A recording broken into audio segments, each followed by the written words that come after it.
All sports, all the time. There's heroes and there's legends. Heroes get remembered. Legends never die. This is the Spoken Podcast. Hold your ears, folks. It's showtime. I'm your host, Lance Twidwell. Man, that kid, he can ball, man. He can ball. Touchdown, Kansas City!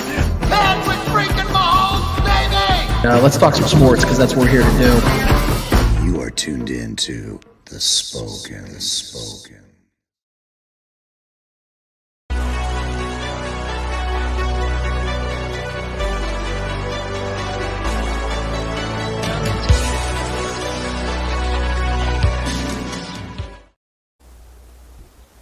This is the Spoken Podcast. I'm your host, Lance Twidwell, here inside the Starcade Media Studios with my guy, Trevor Twidwell. What's good? Episode 209 in full swing, full motion. We are so happy to be here with you and for you to be here with us.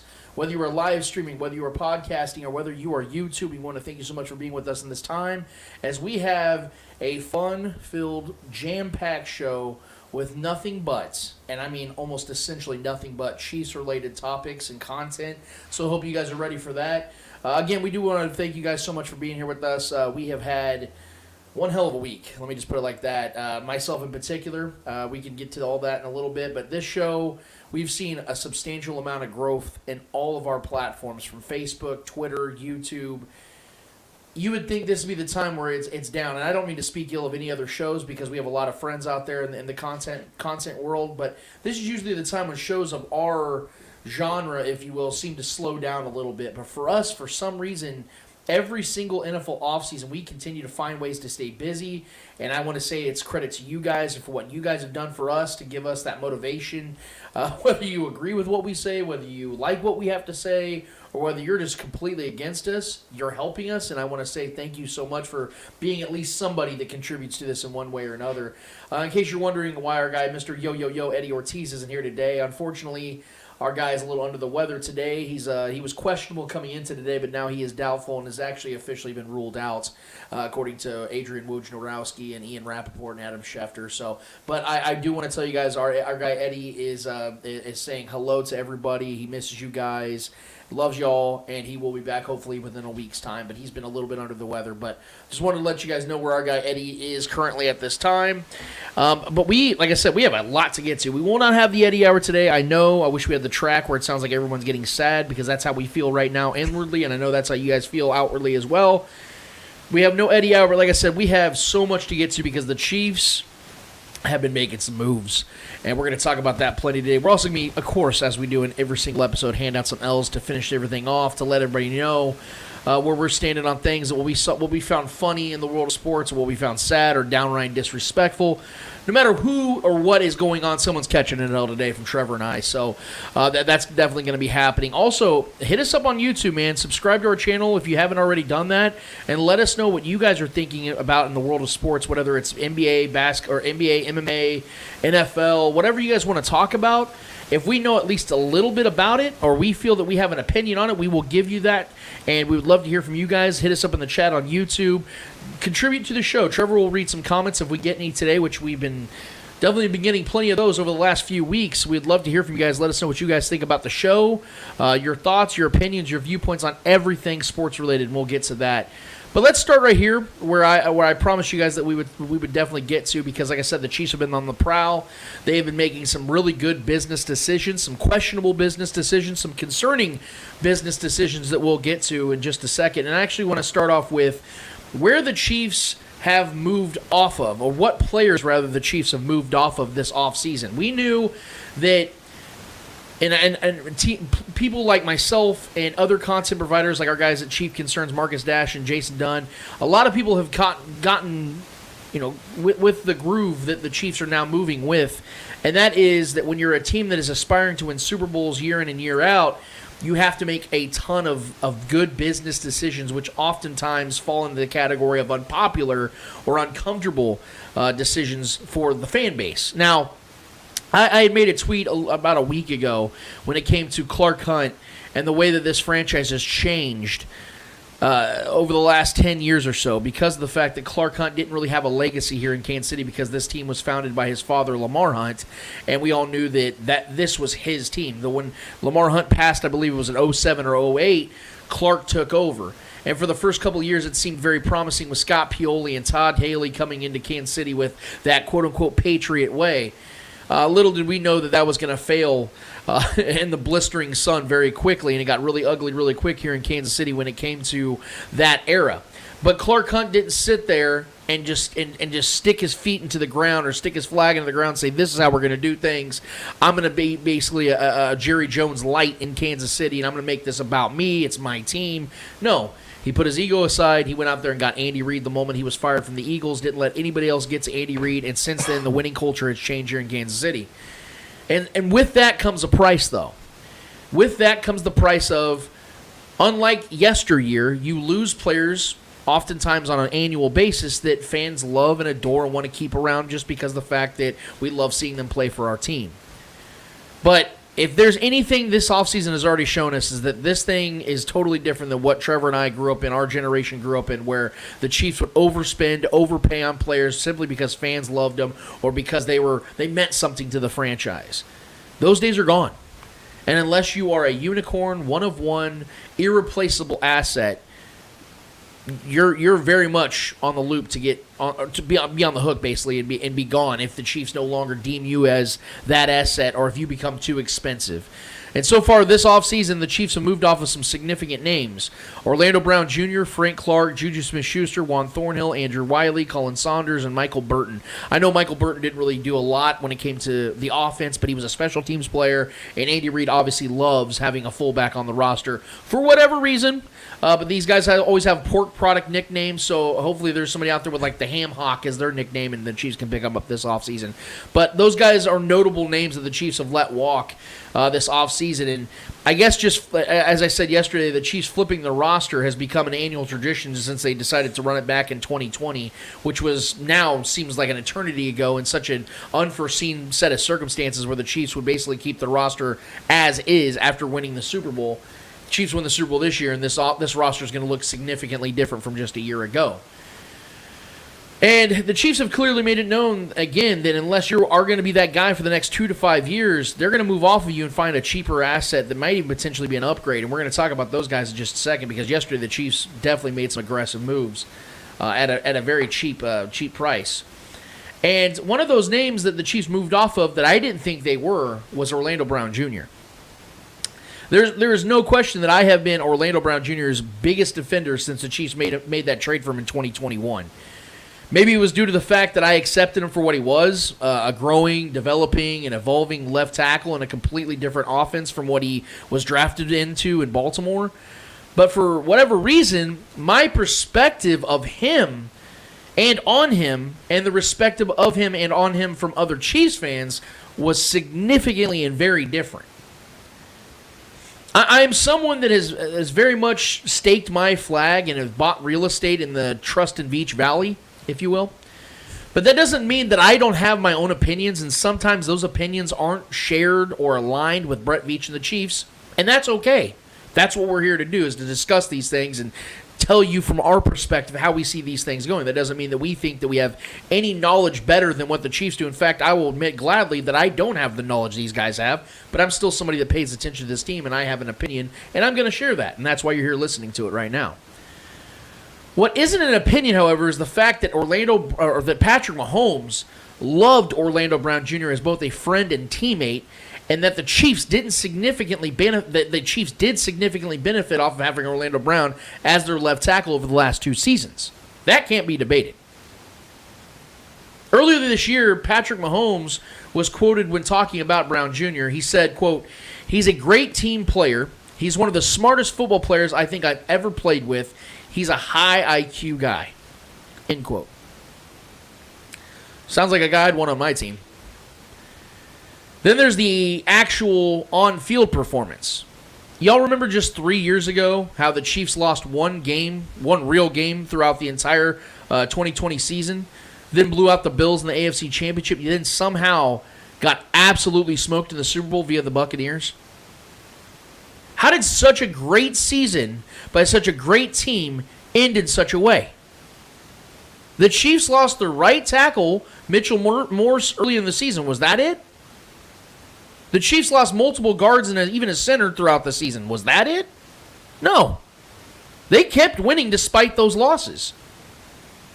It was losing their left tackle, Eric Fisher, to an Achilles tear in the AFC Championship that made it what it was. I will forever die on this hill.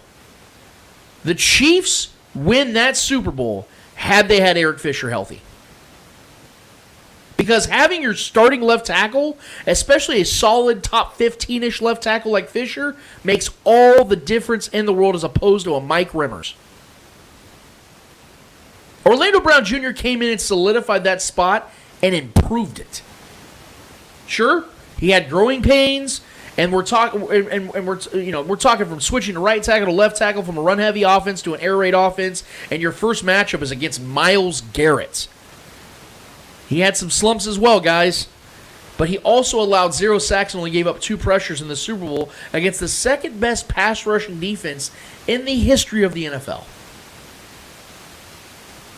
And when I look back at this trade, when I look back at the short yet successful Orlando Brown Jr. era in Kansas City, to me, the Chiefs got the most out of the Orlando Brown trade. I thought he'd be a long-term piece to the puzzle. I was speaking about it all offseason. I said that the Chiefs, there's no way they're going to let him walk.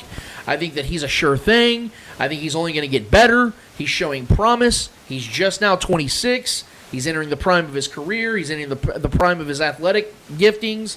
This was going to be a guy that the Chiefs are going to have here for the next 5 years. I thought he was going to be a long-term piece to the puzzle, like I said. But I was wrong. I was 100% wrong. The Chiefs clearly saw it a different way, especially when it came to the dollar signs and the guarantees and all these other things that Orlando Brown definitely wanted. He wanted to stay at left tackle, even though most of the leagues viewed him as a right tackle. Doesn't matter. All I know now is where I currently stand and where I currently sit. I am excited to see what's next at the left tackle position from the Chiefs. And I don't know if the Chiefs have their left tackle yet. And we're going to talk about that in just a few minutes. But doesn't feel like it. We also learned that the Chiefs moved on from Chiefs former wide receiver Juju Smith-Schuster, who has signed with the New England Patriots on a 3-year, $33 million deal. 22.5 of that is fully guaranteed through the first 2 seasons. Unlike Orlando Brown Jr., Juju was without question one of the biggest fan favorites of the 2022 Chiefs roster. Without question. People love this guy. He just fit with the team, with the fans, with the city. It initially felt like a forever-type relationship when it came to Juju and the Chiefs.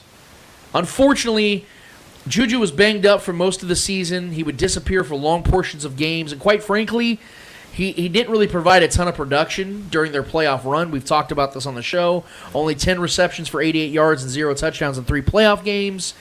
The Chiefs essentially beat the Bengals without him on the field. And even when he was on the field, he did next to nothing with only 1 reception for 7 yards. But the Super Bowl tax, along with the cachet that comes with playing with the Chiefs, upped Juju's price in this very bleak and bland free agent wide receiver market. And it's still looking for that payday that he's yet to receive in his early career. I told you guys weeks ago on this show that he would get paid, but it wouldn't be from the Chiefs. They knew they loved him. The Chiefs absolutely loved and adored Juju. They've been trying to get him for 2 years. But they weren't in love with him, if that makes sense. They didn't see him, after especially this season with them, that he was a vital piece to the equation for the next 3 to 5 years, which is why they didn't outbid for him. They could and did win without him, and spending that money elsewhere, potentially on an upgrade at his position alone, was the better option for their long-term plan. And I, unlike the Orlando Brown situation, completely agree with that decision.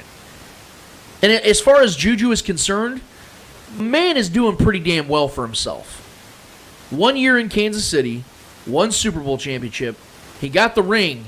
Now he's got the cha-ching. And I could not be happier for him, and I appreciate what he did to help my favorite team in the world win another Super Bowl. Now let's get to the free agents the Chiefs brought in this week, Trev. The Chiefs signed Jaguars right tackle Jawaan Taylor. When I first heard this news, I automatically assumed they were bringing him in to replace Andrew Wiley at right tackle. Why? Well, Jawaan Taylor is a right tackle. But then I see that the $60 million guaranteed was attached to his new contract, and then that made me think that playing left tackle is in his near future. Which, according to a lot of folks, and I mean a lot of folks, it sounds like it's going to be a good thing because a lot of folks are telling me that he not only can play left tackle, but can play it at a higher level than even Orlando Brown Jr. Okay. Well, let's look at some numbers here. Since 2019, when it comes to sacks allowed, Jawaan Taylor's allowed 28 to Orlando Brown Jr.'s 14. Penalties committed, Jawaan Taylor committed 39 to Orlando Brown's 21. Again, we're talking about right tackle as opposed to left tackle for Orlando Brown. This week, I believe it was on Tuesday night, actually, I was on Sports Radio 810 WHB with my dear friend Jack Johnson, who, by the way, is the most underrated radio host in Kansas City. You guys need to start listening to his show at night and on 810. I highly recommend it. But I went on his show. He asked me to come on with him because he had seen the berating on Twitter that I was receiving for some of these just mere opinions on the Jawaan Taylor signing. And I explained my opinion on this matter, which is so many folks seem to completely misunderstand or just simply didn't care to understand, because I'm viewed as this Orlando Brown Jr. truther, when really I'm just trying to get to the truth of what these said replacements are going to be and if they're going to be an actual upgrade, not just assume they're going to be because Orlando Brown's gone and people just didn't like him for whatever reason. I'm where everyone else is, but it seems to be I'm one of the few people that isn't afraid to admit it, that I don't know what Jawaan Taylor is as a left tackle. I know what he is as a right tackle. He was very solid for the Jags, one of the best, especially in the pass game, only allowing a 2.5% pass rush rate, which I believe was the best in football last season. But that was at right tackle. Yeah. The left tackle position is a much, much different animal. And in 4 seasons, with over 4,300 snaps played, I believe it was 4,311 to be exact, only 15 of those snaps were played at left tackle for Jawaan Taylor in his career with the Jaguars. At least we knew, when it came to Orlando Brown Jr., at least we knew that he could play left tackle before the Chiefs made that trade for him, because he played half of the 2020 season in the place for Ronnie Stanley, who had been injured, I believe, in early October. So there was at least this piece, this solace that came with that signing, because as I remember, man, a lot of people were hyped about that because of the potential that Orlando showed at left tackle with the Ravens. But we don't know what Jawaan Taylor is at that position. Jawaan Taylor gave up more sacks and committed more penalties on fewer snaps last season than Orlando Brown Jr. at an easier position. Is right tackle easy? Hell no. But it is the easier position between left tackle and right tackle. And if this is his replacement, Orlando Brown Jr.'s replacement, I do truly hope it works out. I'm not against it whatsoever. I hope he can grow into an upgrade. Because you just spent $60 million guaranteed, you can't spend $60 million guaranteed on a downgrade or just more of the same. That doesn't make sense. If he's just as good as Orlando Brown Jr., you might as well have just kept Orlando Brown Jr., not given $60 million to an unknown commodity. It's funny enough, I didn't even tell Trevor about this. I don't even know if he saw it. No, is he unknown? We'll see. Well, we don't know what Jawaan is at left tackle. That's my entire point. If he plays left tackle. I didn't tell Trevor about this, but I don't even know if he saw it. But former Chiefs offensive lineman Donald Stevenson actually hit me up on Twitter this week, and he was reacting in regards to the Jawaan Taylor tweets that I was having. He said when it came to the sacks he allowed at Jacksonville, he said, quote, "He was blocking for a young quarterback. Mahomes is good at not getting sacked," which is true. I'll give him that. I understand that Trevor Lawrence is learning the game at a different pace and speed right now than Patrick Mahomes is, because Patrick Mahomes has been in the league longer. He's played at a higher level, yada, yada, yada. I get all that. Yep. Trevor Lawrence last season was sacked 27 times. Patrick Mahomes was sacked 26. So there's not like this significant difference in the ultimate results on what we go. And I know people keep telling me that sacks are a quarterback stat. To me, that's moving the goalposts because you're not considering context. Yeah, when it comes to plays that we see offensive linemen fall over their own feet, or they get blown up and or a bad snap and you recover from it. That's not a quarterback stat just exclusively. It's a team stat. It's a team stat. So when I talk about sacks allowed, when I talk about penalties committed, these are things that have to be equated into the evaluation of a player. I know everyone is obsessed with pressure rate and pressures allowed and things of that nature, and people continue to blame Orlando Brown Jr. for Patrick Mahomes getting injured against the Jaguars. If you watch that play, Arden Key is lined up against Orlando Brown.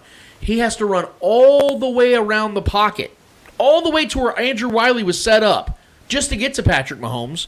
And it was a 4+ second play. That is an eternity for an NFL play. Patrick Mahomes held onto that ball, and at the very last second got it to Noah Gray for a 4-yard gain. That was not on Orlando Brown Jr. I don't care who the left tackle is. That was people using that as an excuse just to to stick their feet deeper into the hate they had for him. I am convinced of that. And again, if Jawaan Taylor is to play left tackle like he played right tackle, then Brett Veach crushed this signing. Crushed it. But none of us know what he is at left tackle going into 2023. That's my point. That's my concern. If you're going to move off Orlando Brown, just fine. Just make sure you moved on with an upgrade. Otherwise, it doesn't make sense to move off of him.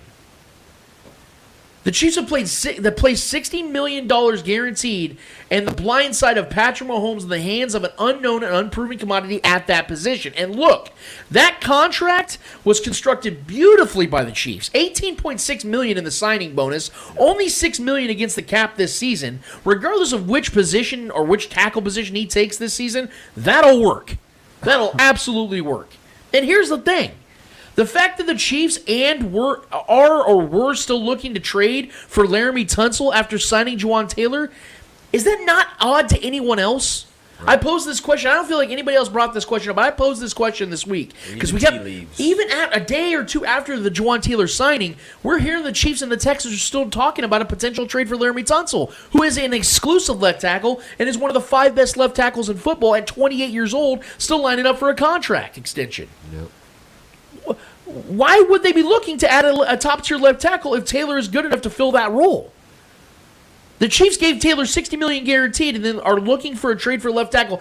That, to me, is noteworthy. That is something that we have to discuss here on the show if no one else wants to talk about it. If Jawaan Taylor is that guy and the Chiefs are like, no, this is the guy of the future, they would not be still talking about Laremy Tunsil, which is why, Trevor, I still have a feeling, an inkling, that Jawaan Taylor is going to be the Chiefs' right tackle moving forward. Yeah. My last thoughts on Jawaan Taylor, I genuinely hope that Jawaan Taylor flourishes as the Chiefs' left tackle, but we can't be definitive about anything when it comes to him moving from one side of the line to the other. I am on his side. Let's put it on record, Trev. I am on Jawaan Taylor's side. I support this decision the Chiefs made. Would I have liked Orlando Brown to stay? Yes. He was my guy. I wanted to see him as the left tackle. The Chiefs felt differently. The numbers didn't make sense for them. They went and got Jawaan Taylor. It looks like he can move over to left tackle. If that works out, hallelujah. But I can't sit here and tell you guys with any truth and any integrity in my bones and say that I don't feel concerned about this move. Because you're not only moving off of a left tackle that just helped you win a Super Bowl and played at a very high level against a worthy opponent, but you're moving on with a guy that has not proven himself at that position. And you put a lot of money into him. And you're still looking for Laremy Tunsil, according to reports. Trevor, I want to hear your thoughts on this Orlando Brown shifting from him to Jawaan Taylor. What are your thoughts on this move as a whole? Well, I do want to be clear. I mean, Orlando Brown turned down 2 hefty contracts from the Chiefs, both last season and this season. I'm sure there was an offer on the table. I'm sure details will come out later on. $122 million, I believe, was the number the Chiefs offered him last season. 139, but it was all fluff. We can talk about that in a second. Sure. I mean, but there was a lot of money being offered his way, for what I felt he was worth. I don't think he's a top-tier left tackle, but I do think he gained a lot of respect, especially from me this season. I thought he played very well, especially in the Super Bowl against the league's arguably doggiest dog defensive line, that was sacking everybody this year. So I couldn't have been more proud of him this year, and I was sold that he was going to be the guy as well, and I was the guy that was saying he wasn't going to be. I thought he proved himself, at that position. And his bond and his relationship with Pat, I felt, was cemented. Even when they didn't, tag him, and everyone's like, "Oh, this means they're probably going to move off. They're going to try to, he's going to, go elsewhere." I still felt like even without the tag, they were going to figure something out. I think we both felt that way. So I was pretty comfortable in the idea that he was going to be a Chief for the next 4 or 5 years or so, but it wasn't the case. And look, I still think there's a vacancy at left tackle. Jawaan, he's a dog. I like his tape. I've liked from what I've watched him, when the Chiefs have played, and just watching his tape in general. He's a very aggressive, very elusive athlete for his size. I do like that. He's very strong. Is good at getting guys to the ground, pushing guys down, and overpowering a lot of guys. But at the same time, going from right tackle to left tackle, if he is playing left tackle, we don't know. I'm with you. I still think we're on the hunt for a left tackle, whether it's another veteran, whether it's another swing tackle kind of guy that's going to come in and play, and they'll fill it out in camp, and see who wins out at that position, who Pat is the most comfortable with. I don't know. It does suck, though, to see Orlando go. He grew on me this season, especially. It took me a while to be sold on him, but I did think he was a good longevity move for the Chiefs. He's a healthy guy, Iron Man guy, got himself in really good shape this past offseason going into camp. Bet on himself. He got paid. It just wasn't by us, and I'm happy he got the bag, man. But as far as football goes, there is a vacancy right now at a very, very important position, a position he's very good at. And played very good at this whole season. So I don't like the fact that there's a vacancy there, that there's a little bit of stress as a Chiefs fan. I'm sure there's a plan in place. I'm sure they got names. I'm sure they got numbers, out there thrown around in communication, behind closed doors with other teams for other players and so on and so forth. I'm sure there's some draft guys that they're some cats looking at in the draft that they possibly want to take for, to add to this youth movement that this Chiefs is doing to continue to stay young and vital to compete for championships. But I felt Orlando Brown Jr. was a key contributor and a key piece to that. So for them to make this move and for them this organization to let him walk, that's a ballsy move. So you got to follow up a ballsy move with extra ballsy moves and a ballsy plan to fix that, to address the vacancy there. So I'm happy for Orlando. I'm happy he got paid. I don't like that he's a Bengal. I don't like that part. That is going to be odd, especially if we see them again, say in an AFC Championship game or whatever. That's going to be an interesting narrative.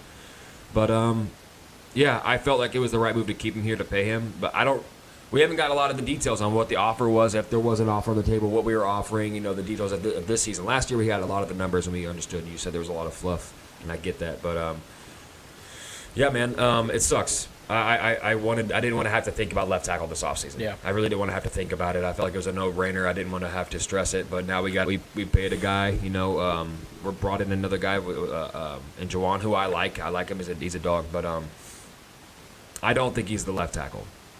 Initially, I did when they got him in, and even Shefty and all these guys were saying, "Oh, the Chiefs have moved on when we brought in Jawaan," and they're saying we moved on from Orlando, which we did. But I don't know if he's the direct replacement. I think there's still a lot of pieces to be moved around. The Chiefs are still making moves. So, yeah, man, it's just a lot of interpretation to be had right now. What we're gonna do, what we perceive the Chiefs doing at that position, but I still think there's a left tackle that's going to be added. Well, and here's my question though, for people that are comfortable with the idea of Jawaan Taylor playing right tackle this season. Right tackle or left tackle? Right tackle. Oh, right tackle. Okay. My question though is, if that is what the Chiefs had in mind, or at least kept in mind with the idea of trading for another left tackle or drafting a left tackle, whatever the case that they're accumulating in their boardrooms right now, are you good with that contract then? Because $60 million guaranteed to me is what you pay a left tackle. Like, we were sitting there just a few hours before this laughing at the Broncos paying Mike McGlinchey like $18 million a year. Yeah. Which is essentially what Jawaan Taylor's going to be making for the Chiefs. So I don't know if I like the contract based upon the premise of him playing right tackle. If we know that he's a left tackle and this dude flourishes, then it looks like a steal. Sure. Then it's like, oh, they got him on a pretty damn good contract. It's very, very reasonable. Because right now, as it stands, if he plays right tackle, he's the highest paid right tackle in football over guys like Ryan Ramczyk, who's the best right tackle on a normal basis. So these are just things I'm considering and wondering about. And that's why I'm more on your side of, yes, they probably are still looking for a left tackle, but you really spent a lot of money on that right tackle position when you just a year ago had a guy on a very reasonable contract. I think it was like $3.5–4 million for Andrew Wiley, who was a 27-year-old dude that came in as an undrafted free agent. He signed with the Colts like 6-7 years ago, and then it was a guard. It ended up being a swing tackle, and then the starting right tackle for the Super Bowl winning Chiefs. So you didn't spend any money on that, and he shored up that position. Was he good or was he great? No, but he was good enough to help win a Super Bowl. And then you go and spend $60 million guaranteed on another guy that might be a substantial upgrade, but not an upgrade that justifies spending that kind of money, is what I'm saying. Yeah, I mean, I think that, I mean, listen, the Chiefs, Brett Veach and Coach, they have information we don't have. They probably know certain things about this guy that sold them on bringing him here. Maybe he's going to be a swing kind of a guy, a guy that can play both left and right. I would rather have a solidified left tackle that just simply plays that position, because that's not really a position you want a swing guy playing. And transferring a guy from right to left tackle was always kind of a nerve-wracking thing. We felt the same way about bringing Orlando, even though we were all pretty confident because Orlando had played that in college, had a lot of experience, and being able to play a tackle position for Lamar Jackson and being as good as he was impressive in itself, because it's tough to a guy that moves around as much as Lamar to defend and have good stats and numbers like Orlando did, even at right or left tackle. But look, if Jawaan ends up playing left tackle, that's a pretty good contract for a starting left tackle. That's not a lot. That's not. I mean, it's a good amount of money, but it's not what Orlando was demanding. It's not what the market's demanding for a really good starting left tackle right now. So that he would be the highest paid right tackle. And if he's really, really good at right tackle, I'm okay with that. If he's that much better than Andrew Wiley was at times, because Andrew Wiley had a lot of so-so games through this year. He had a lot of moments where he just was getting absolutely burnt. Granted, it was against a lot of we played a lot of good defensive lines this past season. So when it all comes back to me, when it all comes from me, it all comes down to my trust in Beach, my trust in Coach, especially Andy Reid's history and knowledge of offensive and defensive lines, and the line of scrimmage and the trenches, and he knows how to get guys that are very versatile. And if Jawaan's one of those guys that's very versatile and can be moved around and play at a top tier level, at least a top 10, top 12 level, on both sides, left or right, if we need him, I'm on board with that. And I think that contract would be a good looking contract for a guy like that. And let me make it very very clear here. I do believe the Chiefs are still talking about Laremy Tunsil. I'm not saying it's going to happen, but I would be open-minded to it. I would very much welcome it. Well, because that when Veach has his eyes set on a guy, he does whatever it takes to go get, even if it takes another season like we did with Juju. Right, and I do believe that is still in play. The talks or the rumors rather have kind of dwindled over the last couple of days, but that's because there's probably no more information to really give other than they've just been talking. Free agency where the big moves have kind of already happened, but there's still like ones brewing. Yeah. Oh, I still think there's plenty of big moves. We still have OBJ out there. Are like ready to go. You have DeAndre Hopkins trades looming. You have a lot of situations. And again, Laremy Tunsil. But again, if the Chiefs were to make this trade for Laremy Tunsil, I really do hope the Chiefs fans do understand this. I've talked about this on the show. You're going to have to trade at least 3 picks to get him, and I'm talking about good picks because the Texans are going to want to capitalize off that. I know he's got a 1-year deal left, but the Texans can also say, hey, look, we got the 3rd, 4th most cap space in the league. Yeah. We can pay him if we really want to. So you're going to have to give us something to give you not only send him off, but send him off to the AFC for a team that's won 2 Super Bowls in the last 5 years. You're going to be our direct competition if, let's say, our franchise quarterback we draft ends up hitting. You know what I mean? Like, we better make sure that we're giving you a guy that we think is going to be a descending asset, not an ascending asset. So that's going to be part of it. Also, the fact that you're talking about the Chiefs are going to have to pay him a lot of money. They're going to have to give him a contract extension, probably going to be a 4 or 5 year deal. Yep. You're going to be paying him into his 30s. And the good thing about it, though, is, and our guy Arrowhead Live, Grant Morse, had tweeted this out, that the good thing is because of what I mentioned earlier about Jawaan Taylor's cap hit only being about $6 million. If Laremy Tunsil was to get traded here, his cap hit I think is like $23 million, $22 million. So you're talking about less than $30 million between your 2 tackles and your cap hits, and you got an elite right tackle, elite left tackle, and then you have the 3 best guard centers. You have the best guard center connection in the entire NFL at this point. at that point, because that trade for Laremy Tunsil would have basically negate a DeAndre Hopkins trade. But at that point, you can't do both of those. At that point, though, a DeAndre Hopkins trade wouldn't matter. You guys know I want DeAndre Hopkins. You could still go sign OBJ and be just fine. But then that's the other thing. Even if the Chiefs were to play conservative and just draft another receiver or pick up like an Adam Thielen on a 1-year deal, at that point, it wouldn't matter. No offense. I'm not trying to make it sound like we don't need to add talent to wide receiver. But if you have all 5 positions solidified at that level where your worst offensive lineman is Trey Pancake Papa Smith, Patrick Mahomes is not going to get hit. Like, barring injury, and I literally posted the gif of John Travolta in Pulp Fiction when he's like looking around.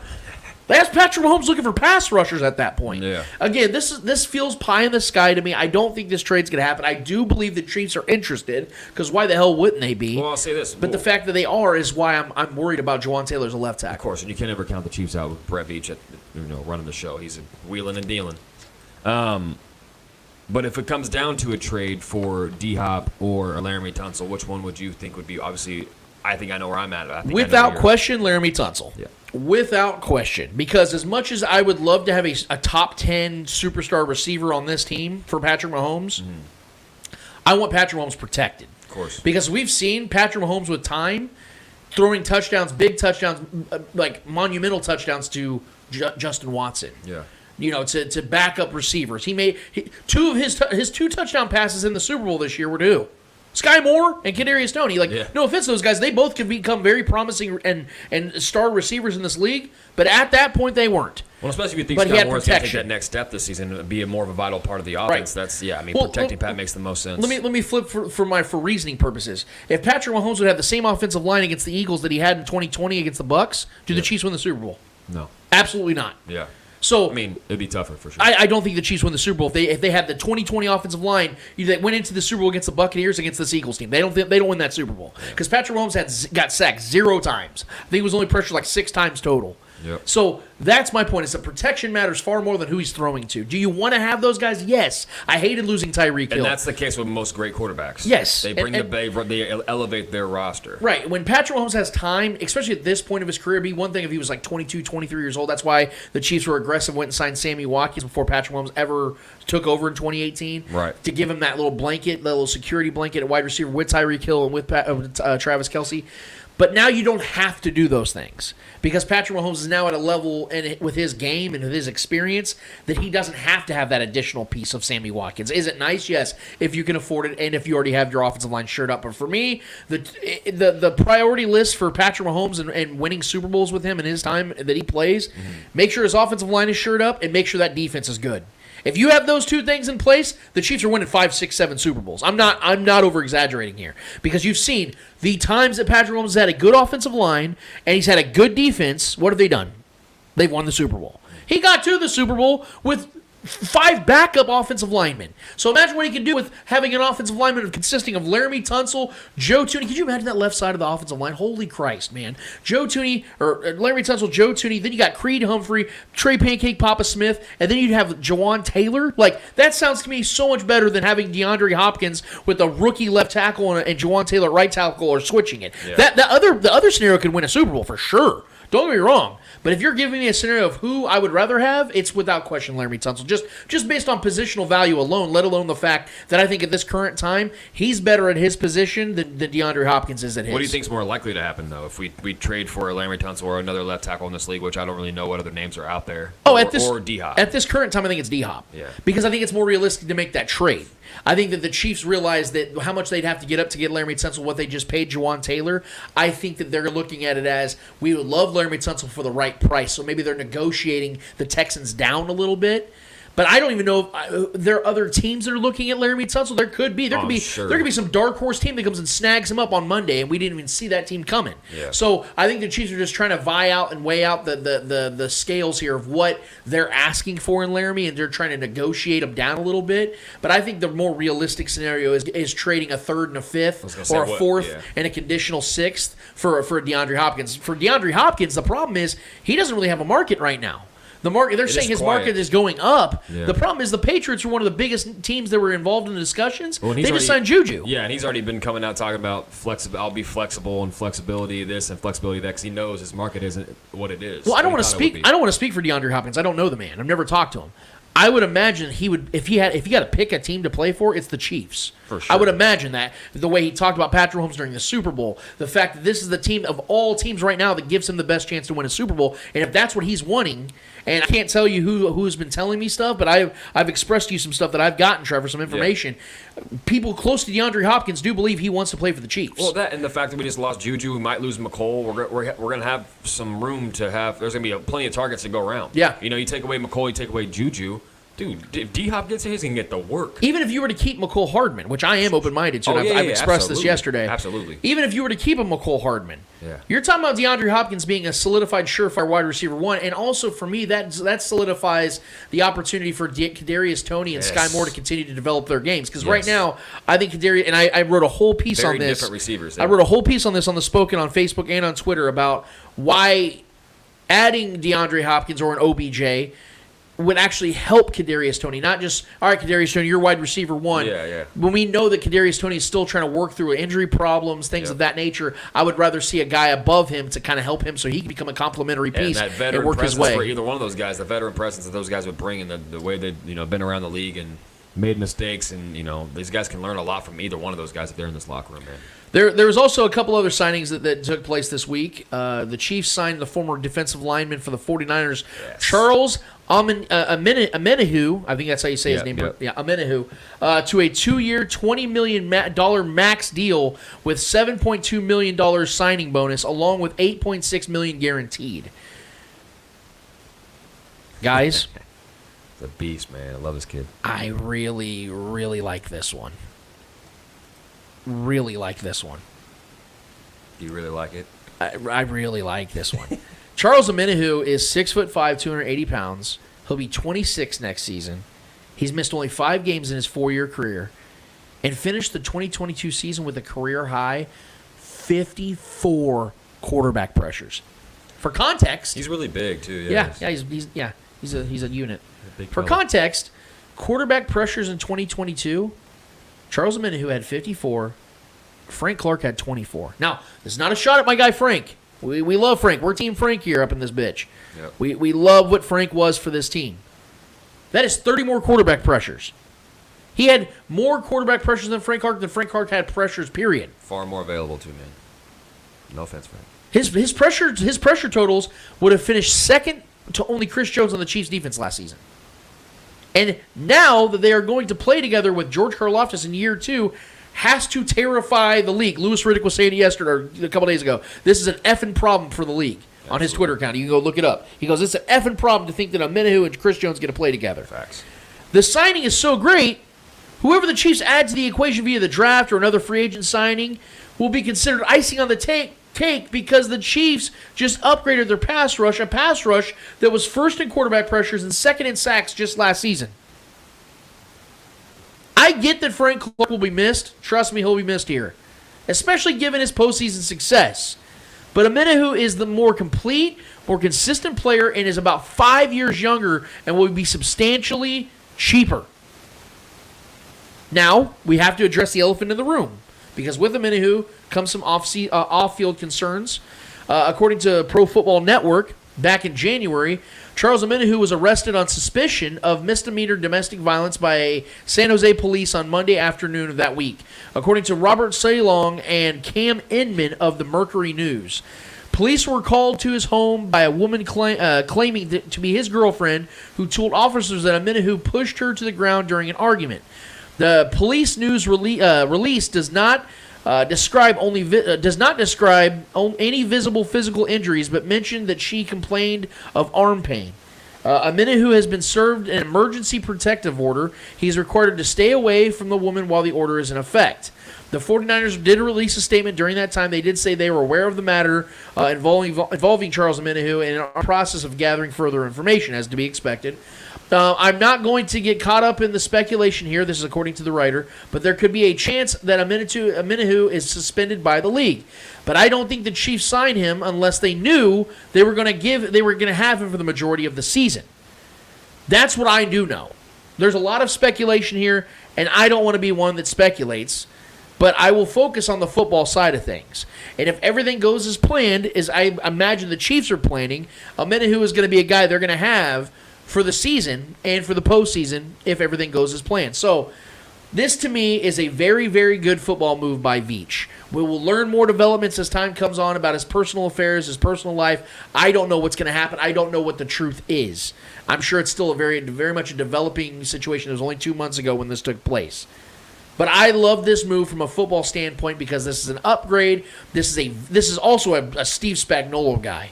Long, lanky, athletic, violent characteristics to getting to the quarterback. I love this signing, Trevor. I don't know how you feel. I remember watching him dominate next to Nick Bosa and those guys on that dangerous 49ers defensive line. I think he can bring that to this Chiefs defensive line that's already good in itself. It is a little lighter, but adding him to the equation definitely tightens things up. Yeah, man. I mean, this was my favorite signing so far, favorite move so far. A guy that's going to be relentless, get after the quarterback. Like you said, with Chris Jones, adding him to the mix, his size, his speed, his length, his arm, his wingspan, batted balls, sacks. This guy is a beast, man. So, I think adding him to this defensive line is going to be, especially after losing Frank, losing guys like Colin Saunders, who I was bummed we lost him. I like him a lot. He was coming off his best season as Chief, had a couple big plays in the Super Bowl. So it sucks losing out on him. I think this kid has got this is, like you said, he's a great Veach guy, a guy that's going to be a part of a lot of good blitz packages, a guy that's got the giant mitts and the long arms to bat a lot of balls down and stop a lot of plays.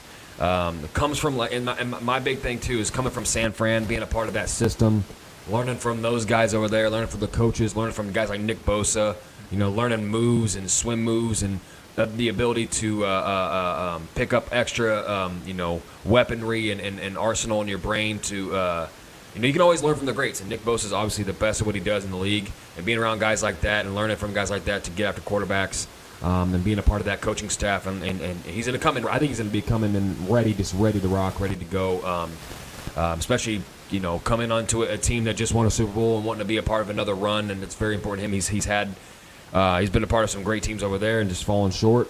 But I mean, I think any defensive player of his stature coming and knowing that the offense is taken care of, just go do your job. That's a lot of less pressure, coming in as a guy that you don't feel like you need to be a reason to why the team always is needs to win. Depending on you, you got Patrick Mahomes on the other side of the ball, so. That takes a lot of stress off of newcomers on the defensive side, just to go out there and just have fun and play football. Just do what you're good at, and that's getting after the quarterback, and this guy does it at a very high rate. And I couldn't be more stoked to have this guy on this team, man. And then we had the signings yesterday that low-key great signings team, man. I'm telling guys, I had to wear two shirts because these nips were starting to get a little perky, man. Because there's one signing in particular that we're going to address right now that I'm very excited about. That I think is going to be a very underrated signing for the Chiefs this season. They signed the Chargers' former linebacker Drew Tranquill to a 1-year, $3 million deal with incentives that can bring it up to $5 million. First off, I told Trevor yesterday that I didn't even know that Tranquill was available. I really didn't. I assumed that the Chargers were bringing him back because that would have been a common sense move for their defense with all the influx action that's going on with that roster. And based upon the reaction from the 7 Chargers fans in existence, the Chiefs just stole both a fan favorite and a very productive defensive piece. Drew Tranquill will be 28 in August. He's 6'2", 234 pounds, and had by far his best season of his career in 2022 by starting 16 games with 95 solo tackles. I believe it was 140 total combined tackles, 10 tackles for loss, 5 sacks, 4 passes defended, and 15 pressures and only 70 pass rushing reps. The Chiefs now have one of, if not the most athletically gifted linebacking core in the NFL, and I do not say that lightly.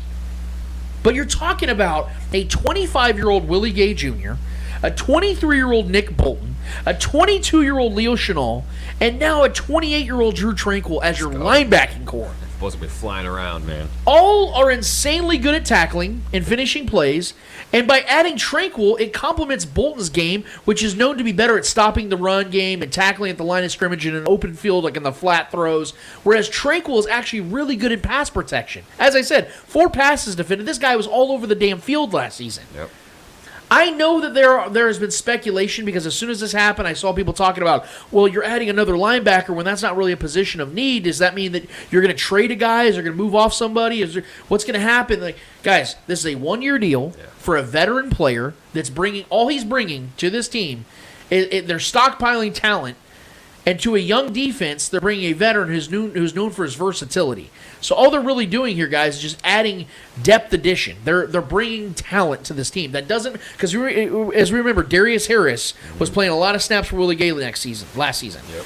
Next season, it's going to be Tranquil and Willie Gay switching off. Leo Chenal and Tranquil. So now you're just adding. Leo Chenal, who was getting reps in the Super Bowl, yeah. take the next step. Tranquil is a much better version of what Darius Harris was. Yeah. So you're just adding more versatility. You're just adding a better player at the position. That doesn't mean the Chiefs are moving off of anybody or that somebody's on the, oh no, this means that, Leo Chenal might not be the guy. Oh no, Willie Gay's gone after next season. No. This just means the Chiefs are bringing in a veteran on a very low depth move. Yes, a very cheap deal. Like I said, up the incentives bring him up to $5 million. Like you're, for a 28-year-old guy at that magnitude, I'm not saying this guy is the second coming of the best outside linebackers you can think of or any of these. No, Tranquil is who he is, but now around even more talent than he had in L.A. I only see this being an absolute upgrade for the Chiefs. And I believe it ups the Chiefs' chances to repeat as Super Bowl champions. Yeah, and we just had I'm not sure who it was. I can't see the name on the Facebook comment, but there was a Facebook comment saying that Tranquil was a standout special teams player his rookie year, blocking kicks, etc. So maybe he's an extra toy for Tobe. That makes a lot of sense, too.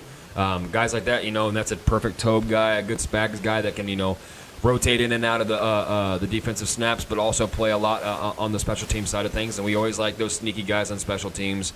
So that could definitely be a Tobe guy who could have been banging the table for that for him. But I do like him. I like him a lot. I feel like he was a pretty vital part of the defense for the Chargers this past season too.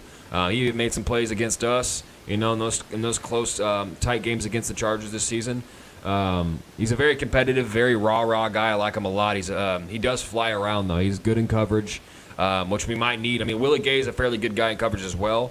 But I think Tranquil might be the best coverage linebacker we'd have on this roster at this point, I believe. And there's a clip of Tranquil's highlights just from last season and how many times he hit somebody at the line of scrimmage and they just stopped. Oh, yeah. Or in the clips of him stopping Patrick Mahomes and what they're trying to do with – like he was a pivotal role in why those games were so close last season between the Chiefs and Chargers. He was making plays against us, and by the way, that comment was from our guy John Harrison. Shout out to John. Yeah. That's a great point, man. I do appreciate you always chiming in, man. Feel free to let those keep firing off. But, yeah, to your point, Trevor, continue. No, yeah, I mean, and I like I'm always about signing the veterans that are like right around that 28 to 30 range, year-old range, that want to be a part of a run.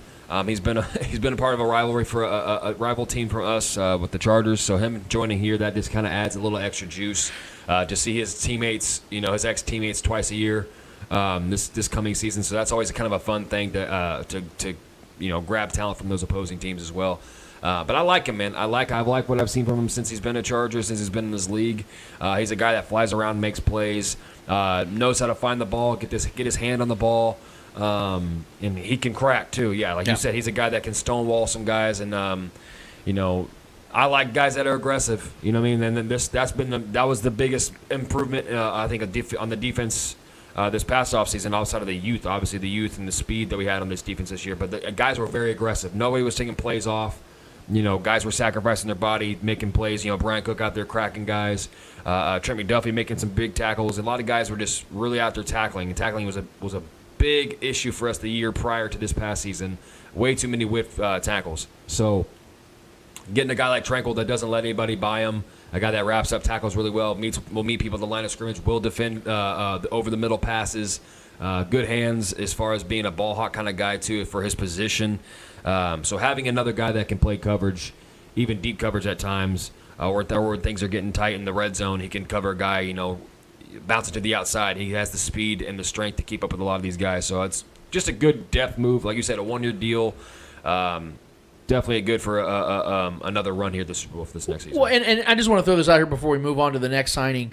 For what it's worth, I do think this does matter, and I think that fans, because of the fact that I know Chiefs fans attach themselves to players very quickly, and once they're a fan favorite, they're usually a fan favorite for life. Yeah. I think that Drew's going to be one of those guys. I don't know if he's ever going to play here for longer than a year. Too. Yeah. He may only play here for one season, but so did Juju. And I just got to talking about how Juju became a fan favorite literally overnight. True. I was looking up some videos of Drew Tranquil. I went to his Twitter account, and I saw, I think it was his pinned tweet, actually, was when he was, I think it was last season, he was at Indianapolis, and he was talking about, like, this is where it all began and all this other stuff. And he was kind of like, he's from a hotel room or something. He was talking, and I was trying to get a vibe of the guy, and he was talking about a charity that he was running. And it was a good video. It wasn't a long video or anything like that, but he was just talking about, like, encouraging people to help him with this charity he's doing. I think it was for children and homelessness, and it was just really great to watch. And just for what it's worth, just prep Chiefs fans out there, I think you're getting a stud on the field, but I think you're getting a really good guy off of it as well.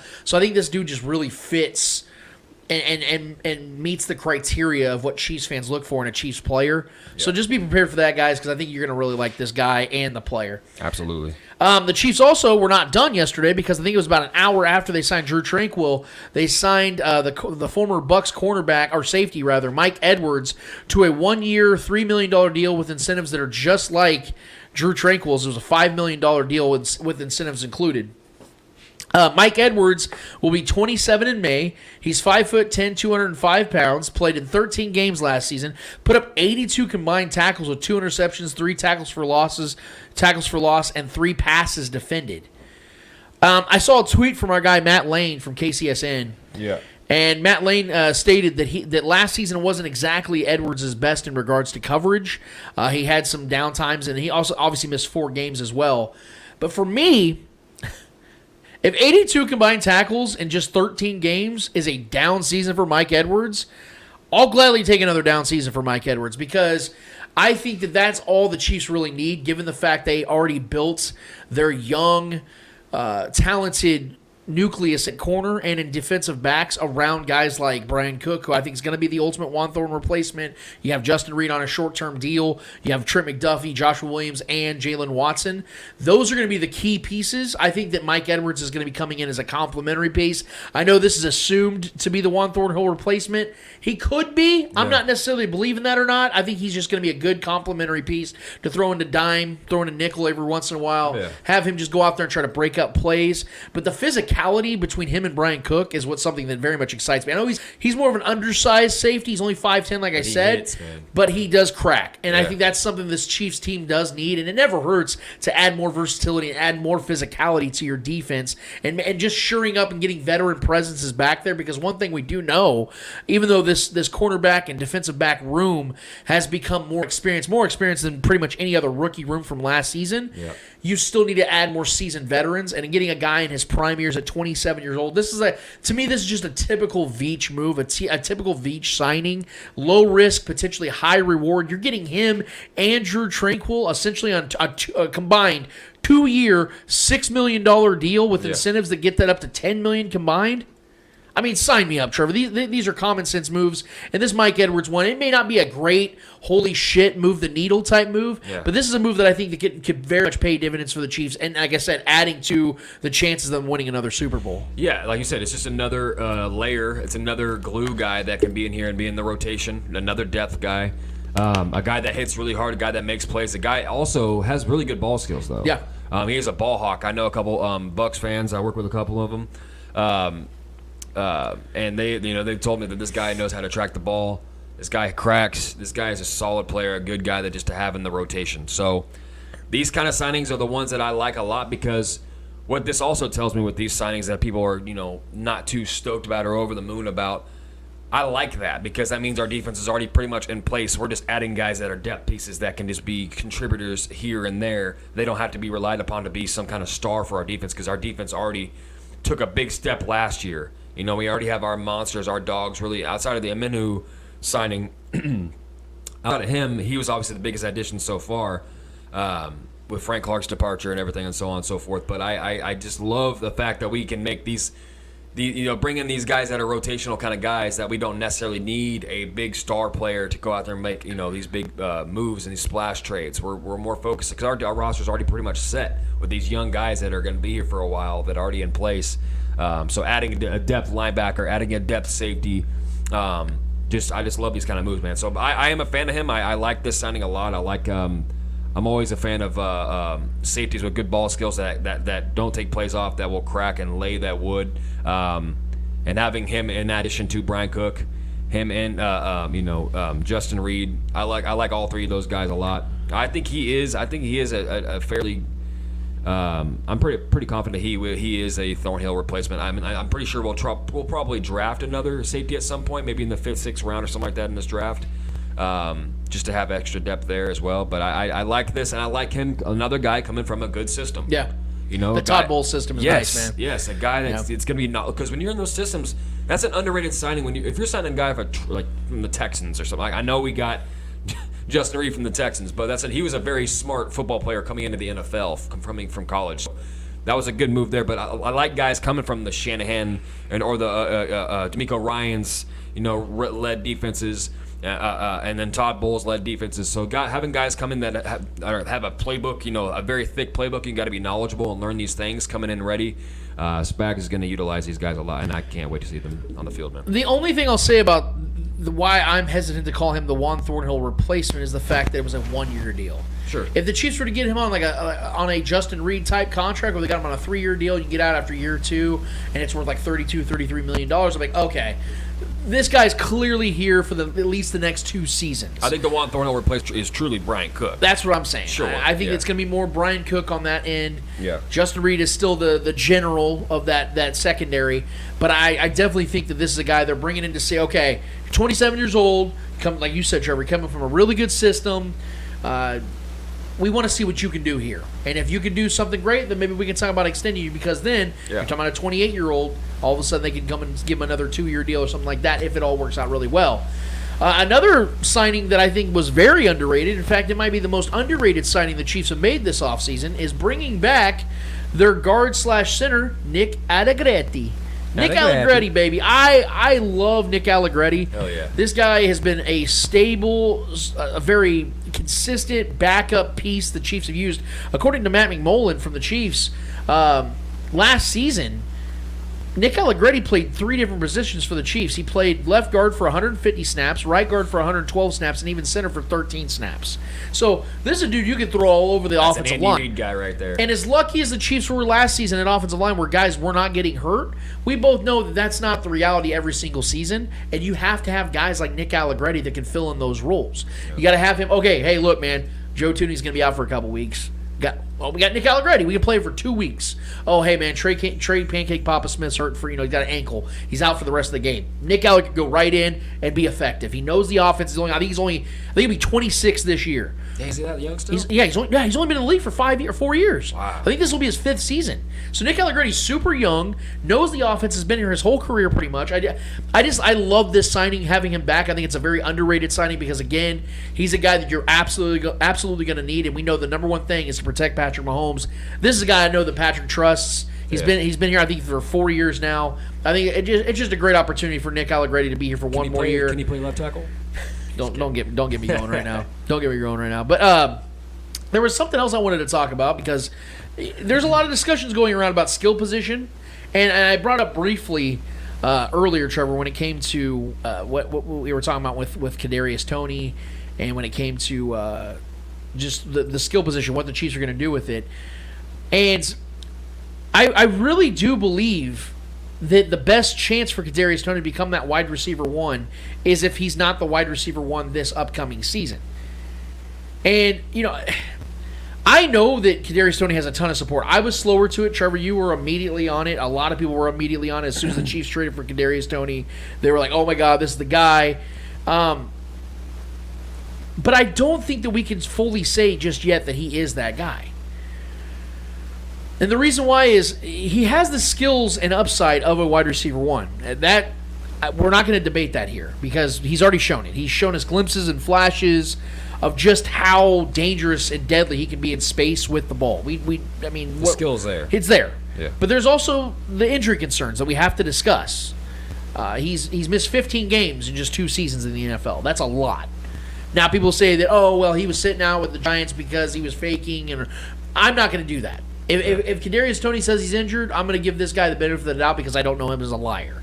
So I'm not going to sit here and say that he was faking it or whatever the case is. But he was out. It's very difficult for me to place my faith in his ability to be the reliable receiver Patrick Mahomes will need outside of soon-to-be 34-year-old Travis Kelce when I can't say with any confidence that he's going to play 10-plus games. We talked about this just last week about who's going to take the biggest step, Sky Moore or Kadarius Toney. My only concern with Kadarius Toney, and literally my only concern with Kadarius Toney, is whether he'll play for the majority of the games next season or not. Even in the Super Bowl run, Toney was injured, and he injured himself actually with a juke move and missed the large portion of the AFC Championship. And although he did score a pivotal touchdown in the Super Bowl, he only amassed 7 receptions for 50 yards in that 1 touchdown in 3 playoff games. The Chiefs can't expect for that to work moving forward. And if Kadarius is going to be the guy, he's going to have to not only have to be available far more often than he is so far, but he's also going to have to produce at a more consistent level. And yes, he was new to the offense last season, and even so, caught on fairly quickly. Like I said, we saw him adjusting his gloves in the middle of a play when the ball's in the air, and he goes up and snatches that bitch. Yeah. He has a promise of a top-tier threat. It exists within him. But the Chiefs have to find a way to access more of that on a permanent basis, and until they do, they must go find a reliable veteran to fill that gap. And Juju was that veteran Patrick could rely on last season. Had over 100 targets, almost had 1,000 yards, and had played in 16 of 17 games. That's reliability. The good thing for the Chiefs is now they can upgrade from even Juju by trading for DeAndre Hopkins. And I don't want to go through the whole spiel of why I think that needs to happen again, but D-Hop's trade value, regardless of what the reports are saying, is diminishing. It's not getting better. The longer it takes, too, yeah. The longer it takes. And knowing that the Cardinals have said, or at least claimed, that they do want to send him, D-Hop, somewhere where he'll be happy, and that knowing there are very few landing spots like that can make all sides happy in a trade, I think this helps the Chiefs' chances of getting him even more so. Yeah. Do I know the exact price of what a D-Hop trade would consist of when it comes to the Chiefs? I don't. But I do know the price I'd be willing to pay in order to land a top-tier wide receiver that's still close to the top of his game and make sure it is a true difference maker in this offense and better the Chiefs' chances of repeating as a Super Bowl champ. I would gladly give up a second-round pick if it meant landing D-Hop. I've been saying that for well over a couple months now. And here's the thing. The Cardinals may not get a third-round pick for him. We don't know what they're going to get. For all we know, it can end up being a fourth-round pick, like our guy Shaggy Shane's been saying for a month now. If they can find a way to use one of those fourth-round picks the Chiefs have right now, and possibly even in 2024 to add and sweeten to the pot, I can see the Cardinals agreeing to that trade. I'm not in the room. I don't know what they're exactly looking for. I'm sure they're looking for top-tier trade acquisitions because right now they don't have a ton of that in Arizona, and they have to really rebuild this team around Kyler Murray, whether they want Kyler Murray or not. They've already paid him. And here's the question.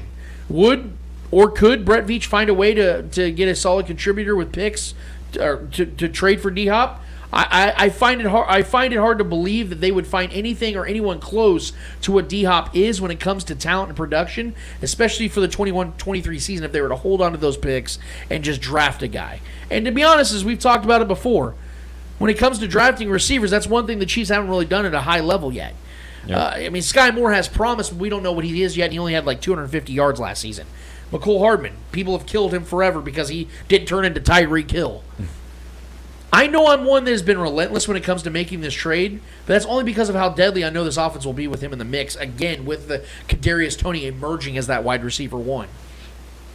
I get the Chiefs fans had an elite. I get that the Chiefs had an elite offense last season without a true star wide receiver one, but see, I don't think people realize how much that took out of Patrick Mahomes and Travis Kelce to make that possible.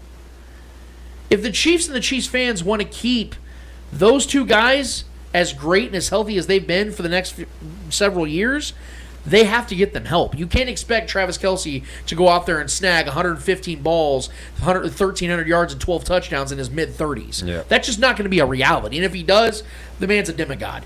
I'm not expecting Travis Kelce to do that for the next 3 to 4 seasons. Could he do it for 1 more year, 2 more years at best? Yeah, I could see it. But not at 36, not at 37. You're going to have to start getting him some help, which is why I'm also more than open for the Chiefs to bring in OBJ because he's only 30 years old like D-Hop. He's one of the most talented weapons in the game. His contract demands would have to come down, and he does have his own injury concerns, but we know how deadly this guy is when he's given a chance or when he's healthy. Adding OBJ to this offense will only make the Chiefs even scarier, more athletically gifted group, especially the wide receiver position. Not to mention, it would provide them even more veteran/Super Bowl experience, which is something any and every team would gladly welcome to their roster. Yep. And again, my final thoughts on this whole notion, Trevor, and I want to get your thoughts on it. Kadarius Toney could very well become that dude, but he's not that dude yet. And if winning another Super Bowl this upcoming season is the most important thing for the Chiefs and the fans, trading for DeAndre Hopkins or signing for OBJ is a common sense move to make. I agree with mostly everything you said. I do think Kadarius is that dude, though. I think the only hamstring, and pun intended, is the injury bug for him. I think he's got everything we need for him to be a superstar in this offense. I really, really do. He's an incredible route runner, and there is a comment too from Chiefs fan in Colorado on YouTube. Thank you for interacting with us. It says, when it comes to Toney, and I agree with this, when it comes to Toney, his experience at QB, just like Kelsey, brings a cerebral level that is often overlooked. Just my opinion. I do like that as well, because when you have that instinctual QB mentality and you see the field differently when you have that. Yeah. This is what's made Kelsey so great, and I agree with that. It creates that cerebral way about you, and that mentality is different, and you see the game, and the game is slower to you. Yeah. Because you're playing a skill position, but you know where the quarterback would like you to be. So when the play breaks down, this is what makes Kelsey so great at finding those spots when plays break down. They're the best duo at that. So I do agree with that as well. I think that creates an innate instinctual difference in you. And I think Toney does have that skill set. I think that's what made him so good on special teams as well, knowing where to go. And that punt return in the Super Bowl, incredible. He knew where to go. He guided the field one way, flipped it. And he has the speed to do so, and he has the elusiveness to do so, and that's a prime ingredient for a true star in this league and a true playmaker on this offense, especially. And I think if we do or don't get one of these receivers, which I do believe we'll get either OBJ or D-Hop, one of these guys, I think it makes just too much sense for both sides. But whether we do or we don't, I think Toney has the ability to be the number one weapon in this offense. And weapon, I'm talking more than Kelsey at this point. I'm talking more than Kelsey heading into this next season. Oh, wow. He may not have as many targets, may not have as many yards as Kelsey. Yards is debatable. I think Toney has the ability to be an absolute superstar in this offense when healthy. I really, really do. And I think another year in this offense, I think another offseason, I think this dude has a lot of untapped potential that the league has not seen yet. And I think he has the ability, his route running ability and his hands. He's a little bit bigger than Tyreek was. Has very good ball tracking skills. Obviously, Tyreek had great ball tracking skills. He doesn't have the straight line speed and the absolute quickness that Tyreek had. But in my mind, he's a better route runner, a pure elusive route runner. With his hip fluidity and everything, he's got the full package for me, man. And I think if you duo that, you pair that with the D-Hop, oh my God, because they're two totally different receivers. D-Hop is like a prototypical wide receiver one. He's not like a gadgety guy like that. So I think having that guy on the outside that can just absolutely make anything happen, like a D-Hop, which I think would be the perfect marriage, with the guy like Kadarius Toney that is elusive. You can put him anywhere in the field. You can have him run jet sweeps. He can run the ball straight out of the backfield. He has that in him as well. But as far as star power, star potential, and what he could be, Toney to me has an untapped ceiling. And I don't see the ceiling yet. But outside of the only thing that is keeping him down is the idea in the scare, and the looming concern of an injury. And I think if he gets that, we've seen guys start slow in their careers with injuries. Kelsey missed his whole first season. Granted that was a strange thing, but he barely has been injured ever since. So I think there's way more potential that we don't even see yet in Kadarius Toney that I think is untapped, and I'm excited to see it. But I do think D-Hop is the best move for this offense, though. I will say that. And first of all, thank you for the comment. Chiefs, you said Chiefs of Colorado. Chief fan of Colorado. Chief fan, yeah. Thank you very much for that. I'll react to that as best as I could, because you're 100% correct. I was aware that Kadarius Toney does have a background in quarterbacking, and I do believe that his intellect, his understanding of the game is unlike a lot of wide receivers out there, a lot of players. Period.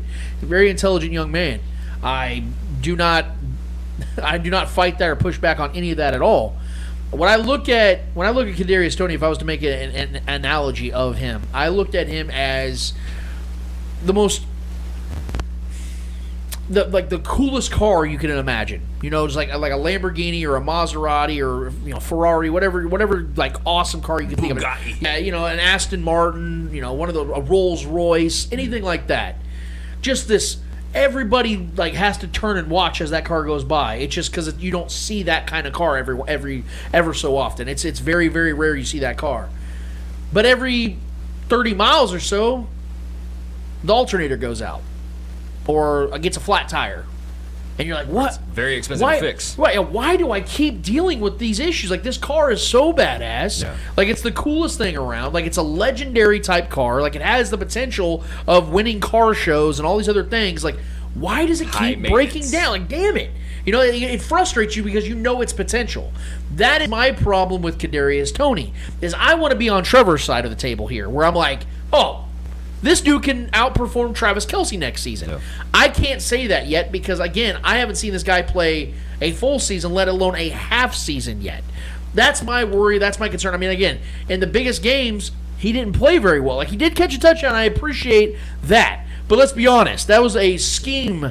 That was the corn dog play that was beautifully written up by Andy Reid that he did sell. He played his part. Don't get me wrong. But Patrick Mahomes, Andy Reid impacted the game more than that with that punt return. And he did. But again, punt returning is something you get from a undrafted free agent. And not the longest in NFL Super Bowl history. But Agreed. Yes. That's what makes him special. Is his talent. That's what I'm saying. My point though is that I need to see him show me for 10, 15, 17, 20 weeks that he can be that guy before I give him that credit. Because you remember, my steps in this process was what? We traded for him. I was like, dude, I'm not excited about this. Yeah. Then he showed me what? That he has that potential to be a wide receiver one in a top-tier offense. What did I do?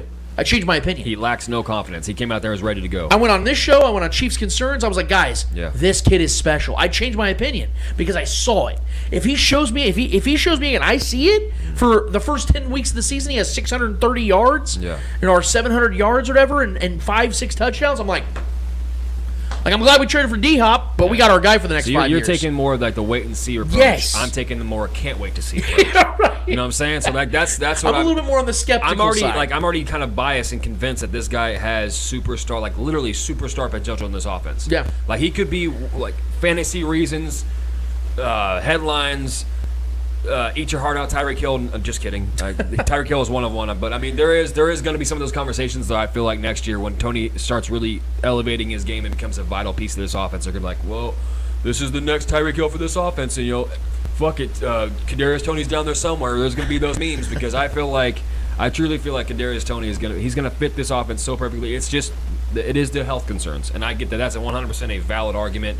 It is the only argument, I think, against to him reaching his untapped potential. That is literally the only thing I can use against him. That's why I said last week, and Eddie and I were agreeing on this, that's why I'm at this current time believing that Sky Moore is going to be the one that takes the biggest step forward because Sky Moore plays every week. Yeah. You know what I mean? Like, I can see Sky Moore having a season of 600 yards. Yes. That's a massive step up from what he just did. Be Golden Tate. Yeah, exactly. I'll take that, but it wouldn't shock you or I if Kadarius Toney next season, if he played all 17 games or played 16 games, it wouldn't shock either one of us if he had 1,100, 1,200 yards and 8 touchdowns. Yeah. Because that's the kind of talent he is. That's why he was taken in the first round. That's why the Chiefs traded multiple picks to go and get his ass. Yep. Because they know this guy's potential.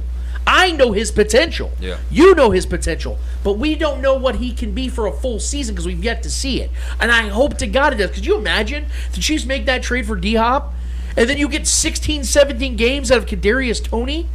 They're going to have the most deadly wide receiver duo in the AFC, potentially. Yeah. And obviously the Bengals have what they have in Jamar Chase and T. Higgins. My point, though, is that would be up there with those guys. Patrick Mahomes would have 3 number 1 receiving options in Travis Kelce, D-Hop, and Kadarius Toney. That is very possible. And maybe McCole Hardman. And I'm glad you segued. See, I'm glad you segued into that because I do briefly want to talk about that. We can move forward. Yeah. But I did briefly talk about this yesterday on Twitter. Of course, it got reaction. Of course, fans didn't like what I had to say. But hear me out on this, okay? Because I think that McCole Hardman has a really good opportunity to add to his, I don't want to say legacy, but add to his value as a Chief and for the league. Because as it currently stands, McCole Hardman's out there as a free agent. Yep. We haven't really heard about teams trying to offer him any money. According to Spot Rack, his value is at $10.3 million per year, which would put him on a 4-year deal over $40 million, which I hope he can go get. For the record, I want to go see McCole go get that bag. He's not going to get that here in Kansas City, which is why I suggested yesterday that the Chiefs bring him back on a 1-year deal worth of roughly $10 million in total, about $5 million guaranteed, because he, to me, is a valued commodity in this offense and in special teams, which is why I would love to have him back. Think about this, man. People forget how solid McCole Hardman has been for the Chiefs. Especially this past year, man. In his 4 seasons with the Chiefs, yeah. McCole Hardman averages 1,107 all-purpose yards and 6 touchdowns. Yeah, people love Juju. He was better than Juju this year. he wasn't the Tyreek Hill that we all the replacement for Tyreek Hill we all anticipated. Yeah. But he's been productive, reliable in both the offense and in special teams, plus is only 25 years old this year. It never hurts to have someone that checks all 3 of those boxes on your roster, especially when we know that he's trying to get that payday that we can all inevitably see him get this offseason, if not next offseason. So it's not like he's a guy that's going to come in here and just bring down the offense, or God, man, why did they spend that $5 million guaranteed on him? He's never going to be that guy. And to your point, Trevor, when it comes to Kadarius Toney, when it comes to McCole Hardman, obviously Kadarius Toney's the much more gifted wide receiver. Yeah. But we have McCole Hardman on. McCole Hardman has Kadarius Toney on one thing: he's available. Before this season, McCole Hardman missed 0 games in his career. Now, he missed 11 this year, 2 playoff games, 9 regular season games.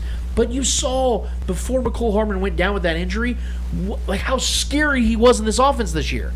He had 387 all-purpose yards this last season, and 6 touchdowns. Before he got injured, I think it was week 9, right? Yep. His last game, I believe, was his last full game was against the 49ers before the bye week. The McCole game. He was on pace to have almost 900 all-purpose yards and 12 touchdowns. Yeah.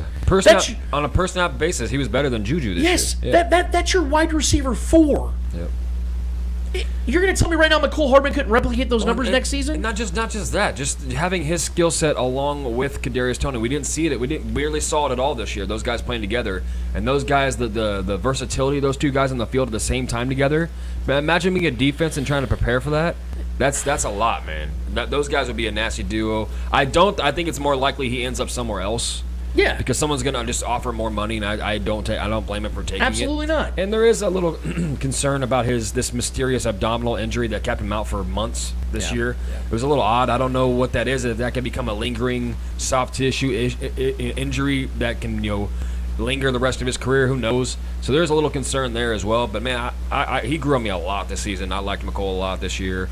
Granted, he missed a lot of time, but always been a fan of the kid. I just felt like he underachieved a little bit. But honestly, for his role, and looking back on his seasons being here, he's done nothing but be a very vital and consistent and efficient player with his snaps and with his when he gets the ball. So all he does is score touchdowns. My guy Jeff Favre on Twitter, not Favre. Favre, my guy Jeff Favre on Twitter, he's a good dude.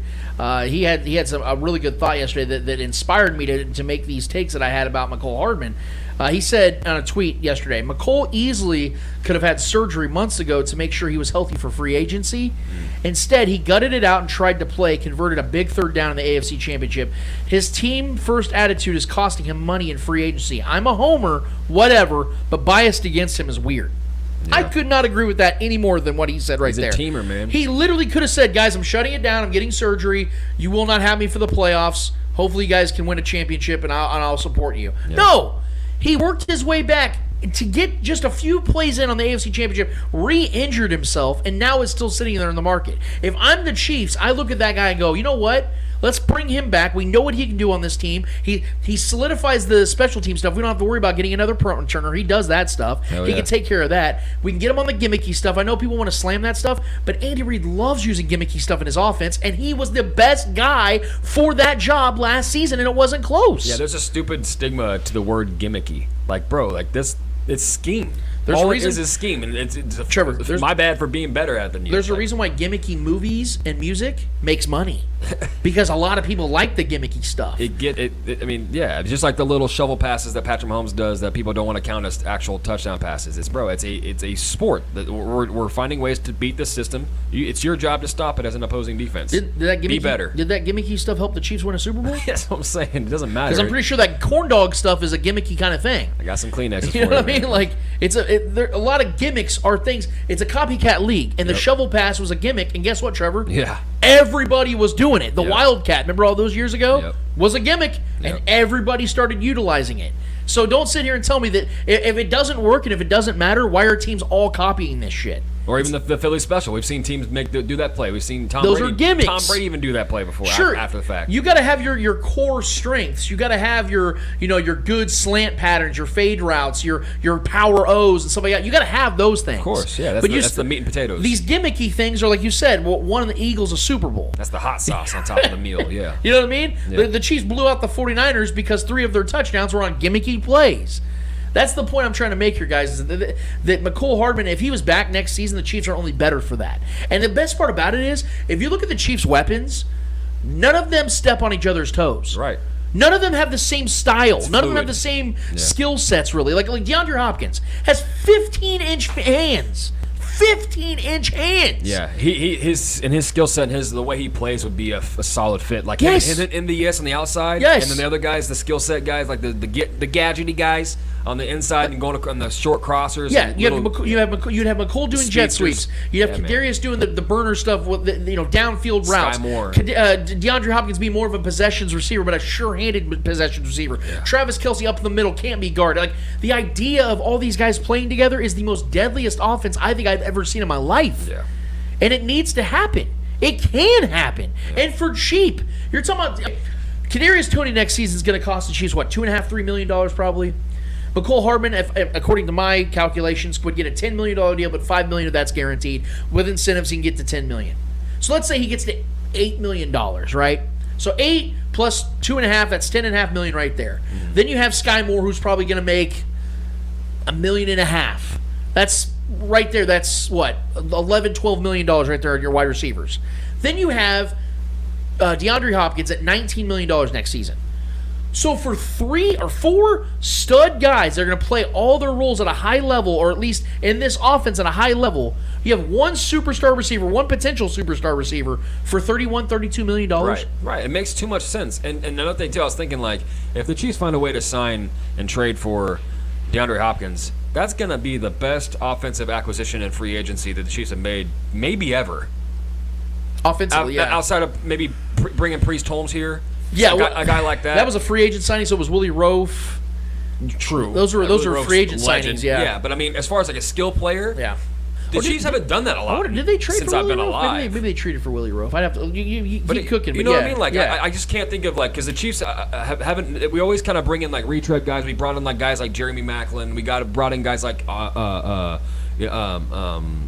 different receivers. Guys like the Chiefs did trade for Willie Rofe. I take that back. So So it's since Willie Rofe, I would say. Sure, but I mean, like I said, this isn't something that the Chiefs do fairly often. So I think that would be a big splash move for the Chiefs, and having a guy like that, a guy that in my mind is going to be a Hall of Fame receiver, numbers wise, and he needs success in his career. So I think D-Hop is the best move, man. I would go nuts. Hey, just for shits and giggles, I want to tell you guys, Willie Rope's one of the greatest left tackles to ever live, and he was amazing in Kansas City. I think his Kansas City career is what solidified his Hall of Fame career.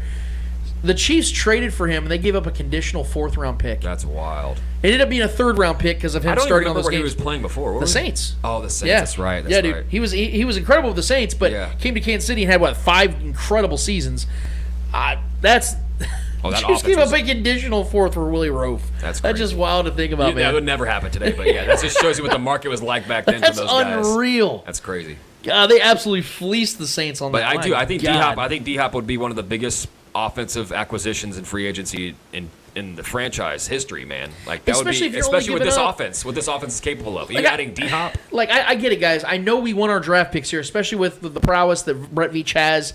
But even with that, like, you have to remember, guys, there's 2 things. Brett Veach has also been great at drafting later in the rounds. So if the Chiefs have to give up a mid-round pick or a couple mid-round picks, what are you really sacrificing in the grand scheme of things? Like when I said, you're going to get at least 2 seasons of a top-tier wide receiver in this offense. Like, we all love the fact that Chiefs won the Super Bowl without a top-tier wide receiver last season. But we all, in our own world, would love to have had Tyreek Hill last year, right? Right. Like, it worked out. But having Tyreek Hill in place makes things a lot easier for Patrick Mahomes than not having him. Patrick Mahomes had to work twice as hard last year to get to where they were. Oh, man. He could do it again. We did it in an entirely different way. Yeah, but do we Spread really the ball want around. Patrick Mahomes to have to do that every year? No. Scrap and claw just to make the most? Now, again, if we got Laremy Tunsil at left tackle, then I'm good with Patrick Mahomes having, Kadarius Toney's your number 1 wide receiver because it's not going to really matter at that point. Well, we could go get, like, even if we go the Tunsil route, like I said, we can get Tunsil and go pay at least a 1 year, 2 year. I know OBJ wants a multi-year deal, but we can go try to get OBJ along with him. I think if the Chiefs were to trade for Laremy Tunsil, Adam Thielen's the wide receiver that's coming to town. I wouldn't hate that either. I think he's done. But here's the thing: if the Chiefs don't get Laremy Better than Tunsil, Juju. if the Chiefs don't get Laremy Tunsil, they have to get D-Hop. They have to get D-Hop. If they don't get Laremy Tunsil, it's one of the because other. You built the scenario of if you don't get D-Hop, do you go? D-Hop is far more likely in my Which opinion. which one would you prefer? Like Yeah. obviously, I'd rather have Laremy Tunsil. Yeah. But if you don't get Laremy Tunsil, you have to go get D-Hop. We do have another comment from a Chiefs fan in Colorado. It's a draft question, but I know we have a lot of time and weeks to talk about the draft coming up, and we'll get to but I will throw it out there. Yeah. Thoughts on drafting a wide receiver late first round or moving up in the second round? If so, who? I will say this. I am somebody that looks at the draft now differently than I did before Brett Veach, if that makes sense. Before, I was like, oh, you gotta get, skill position guys immediately. With Patrick Mahomes, with this offensive line, and with the defense being the most important aspects to this, I want to see I know we got a lot of time to still go. We don't know what the Chiefs are going to do with free agency before the draft, and we'll get to that. Yeah. But to answer this question as directly as possible, as it currently stands, I don't want the Chiefs to take a wide receiver early. I know that sounds nuts. I want the Chiefs to stockpile the defense. The defensive line right now, outside of Chris Jones and George Karlaftis, is wide open. Now a minute who's there, but the defensive line lost Colin Saunders. Turk Wharton's going to be back, but we don't know. We'll still have Mike Dana, right? Mike Dana should be back. Yeah, I think he has 1 year left on his deal. Okay, yeah. So, but Mike Dana is a rotational piece. Right. I want to see the Chiefs solidify the defensive tackle position, get another edge rusher. That is what I want to see the Chiefs focus early on in the draft at this current time. Now things could change, and bringing in a minute who kind of lessens that a little bit. But I think that Brett Veach now has shown us what he's doing. He's copying the playbook of what the Patriots did. Why did Tom Brady win all those Super Bowls? Well, he's a great quarterback, but also always had a top 10 defense, a top 5 defense, a top 1 defense. That is why they were in the Super Bowl every single year. Tom Brady didn't always have the best weapons. His first 3 Super Bowls, he didn't have a wide receiver one. He had good O-lines, good tight ends, good slot receivers. It wasn't their passing game that was winning them Super Bowls. Yep. Patrick Mahomes is the first quarterback in 23 seasons to lead the league in passing and win the Super Bowl. So that's not even just Tom Brady. That's a league-wide thing that doesn't happen on a normal basis. Yeah. So what Brett Veach knows is, okay, the way we win Super Bowls on a consistent basis is having a top 10 to 15 defense every single season.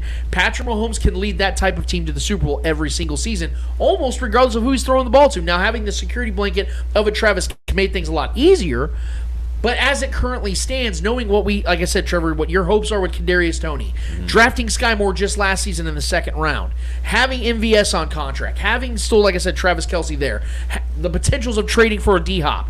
I think building on that scenario is much more prevalent for the Chiefs while utilizing the majority of your draft picks on defense. That's what's going to help the Chiefs win more Super Bowls for the next 2 to 5 years. Could they draft a guy in the second round at wide receiver? Yes. But I'm looking at the scenario of I'd rather use that second round pick to go get a guy that I know what he is as a veteran than utilizing on a what if. I just, because to not knock Brett Veach on this, wide receiver hasn't been the best position he's drafted. And I'm not saying he couldn't do it right, but I'm saying that right now I'd rather them go get a sure thing with that pick by trading it than trying to draft a guy and hope for the best. Well, and I personally feel that the talent pool of wide receiver is much deeper than the talent pool of the top tier, edge players and defensive linemen. I think those top tier guys tend to work out a lot of times than a lot of these early receivers. There's so much talent at the receiver, and Brett Veach is known to find And we just had a starting running back last year that was a 7th rounder. You know what I mean? So skill players, guys like that, we can find those guys later in the draft. I'm not really a big early picks. I'm more on the defensive side, and I agree with you, Lance. I think getting another edge rusher, another defensive lineman, another outside linebacker, somebody who gets it. You got to get after the quarterback, and I think drafting guys early. In those positions makes the most sense, or another offensive lineman protecting our quarterback and getting after the opposing quarterback. It should be the first objective of this plan ahead again this next season, getting better at those positions. So I do think we draft a receiver here at some point, and within the first 4 rounds, but definitely not with our first pick. I would love to see us go defensive line as well. So. But thank you for the question. Appreciate it. Yeah, absolutely. And just to give you guys some context of why I stand where I stand on that, and I don't want to get too far into the draft because, like I said, we have some shows to get to before we even get to that. And I'm going to pull it up real quick because we do have another comment from go. James T. Kirk on YouTube. He says Clark Hunt needs to green light giving up the Chiefs' #1 pick to acquire Laremy Tunsil. Would you give up the first pick to get Laremy Tunsil? Yes, me too. Yes, I like that comment. I'm actually on board. I like that aggressiveness, and that's even though that's not going to happen. I would actually be on board with that as well. Oh, if you're giving up the 31st overall pick for Laremy Tunsil, to be honest with you guys, this is why I was telling you that it's going to be at least 3 picks to get Laremy Tunsil.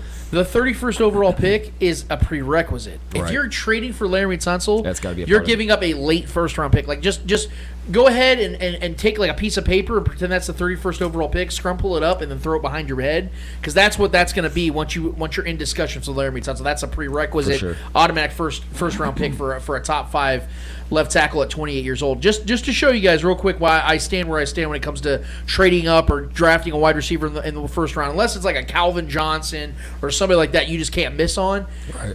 I would sit back, especially when you already have a quarterback like Patrick Mahomes that can get the most out of guys that are middle tier talents. So I remember I showed you this chart before last year's draft. Notable wide receivers that weren't taken in the first round since 2013. So this is a decade of evidence. The talent pool. Devontae Adams, Tyreek Hill, Cooper Kupp, Stephon Diggs, Tyler Lockett, Deebo Samuel, Chris Godwin, A.J. Brown, Michael Thomas, Keenan Allen, and DK Metcalf. Yep. And then when I talk about going after edge rushers in the first round, these are guys, notable pass rushers that were taken in the first round in the same time period since 2013. Aaron Donald, Myles Garrett, T.J. Watt, Nick Bosa, Joey Bosa, Micah Parsons, Khalil Mack, Bradley Chubb, Josh Allen, Marcus Davenport, DeForest Buckner, Leonard Floyd, and Quinnen Williams. Dogs. Those are all the best pass rushers in the NFL, and they were all taken in the first round. It's like left tackle. You can find a Bakhtiari in the 4th round. That does happen.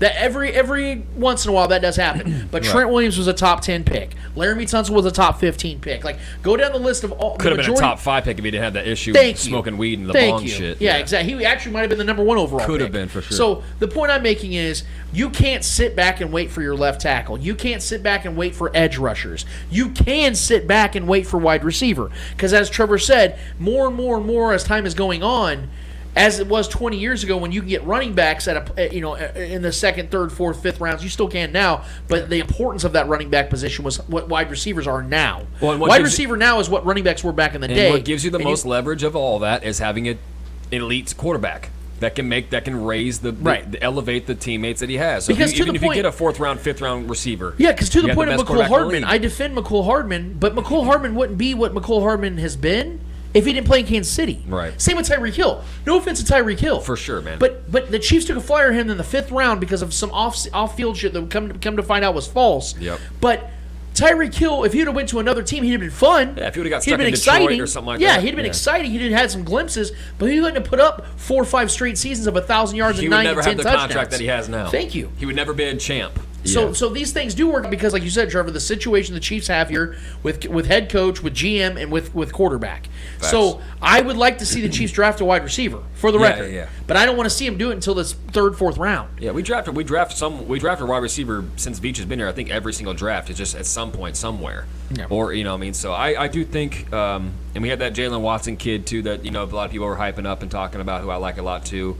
Could see something out of that too. That's still a draft pick that's looming. That's going to be part of this roster hopefully at some point. But yeah, I think wide receiver is somewhere that they're looking. But I would definitely not even fathom us taking that with our first pick. And according to less than an hour ago, Pro Football Talk posted a tweet saying that OBJ, not Orlando Brown, but Odell Beckham Jr. seems to indicate he's only being offered around $4 million per year. If the Chiefs can get OBJ for $4 million a year, give him a 4-year deal. Well, and I think OBJ came out and said something about 4. That's not enough. So it's really not about what he wants, though, man. It's what the market is. Look, I think realistically, OBJ is going to get signed, and it's going to be upwards of $10 million a year. Yeah.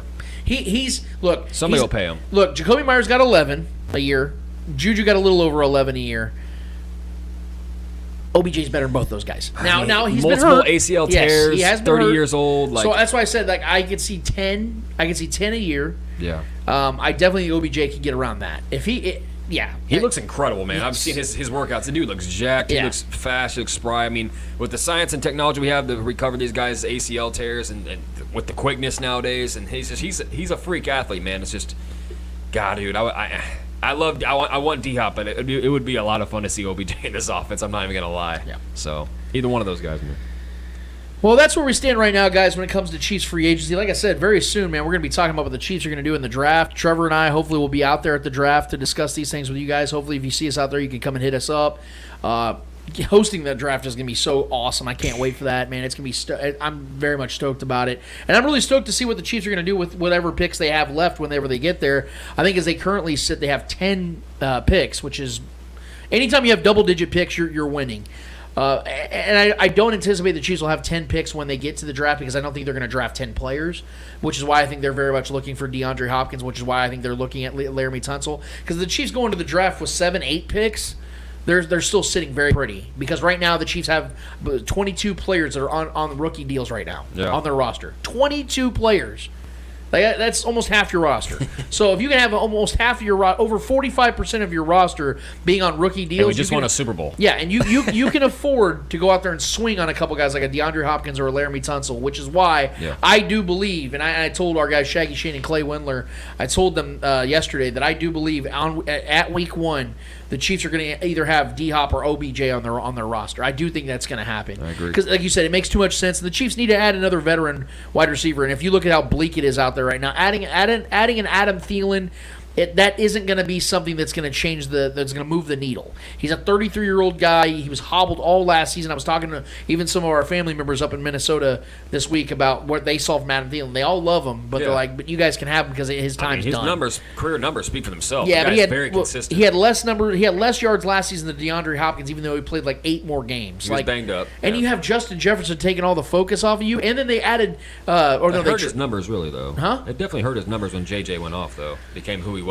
Yeah, but look at it. Kirk Cousins is a guy that can spread the ball around, and you have Justin Jefferson who's taking the double teams and the cornerback ones.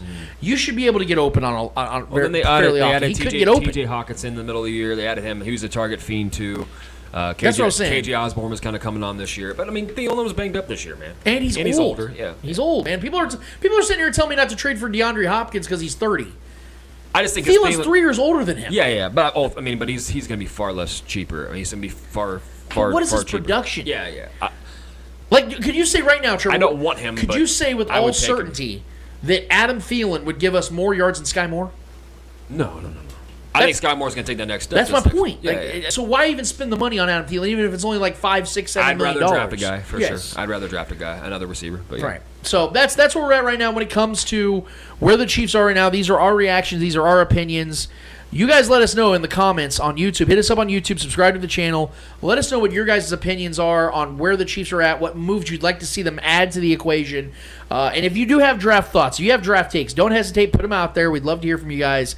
We're going to definitely get to all that stuff. But in the meantime, Trevor, because of the fact that we unfortunately don't have the Eddie Hour, we have one more order of business to get to. What is it called?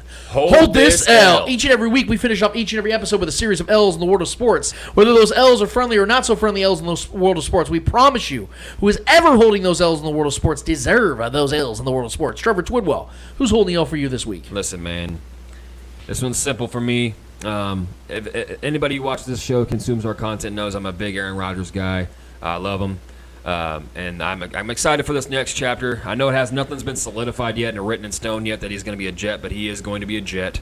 And I'm excited for him. I think it's going to be a good move. I think they're going to be a very good team this coming season. But my L is not going to Aaron Rodgers. My L is going to the guy that was supposedly going to make the new addition of whichever quarterback comes to camp, make their life a living hell, and that is Zach Wilson. You done.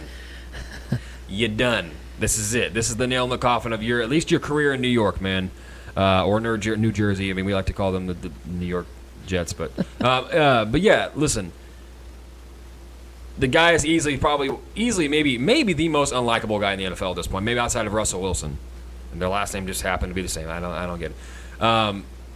But Zach Wilson, the quotes and all the things he was talking about, the lack of accountability all year last year when he was playing like absolute ass, took no accountability, no personal responsibility for the terrible play last year, and then he also, not outside of throwing his teammates on the bus, was threatening and trying to strong arm whichever quarterback comes in to make it a competition next season. And the fact that all his teammates, man, it's got to be it's just been pouring on for Zach Wilson, because you've had Garrett Wilson, you've had Sauce Gardner, all these guys making videos about recruiting Aaron Rodgers. Like, bro, that is the ultimate, this absolute burn.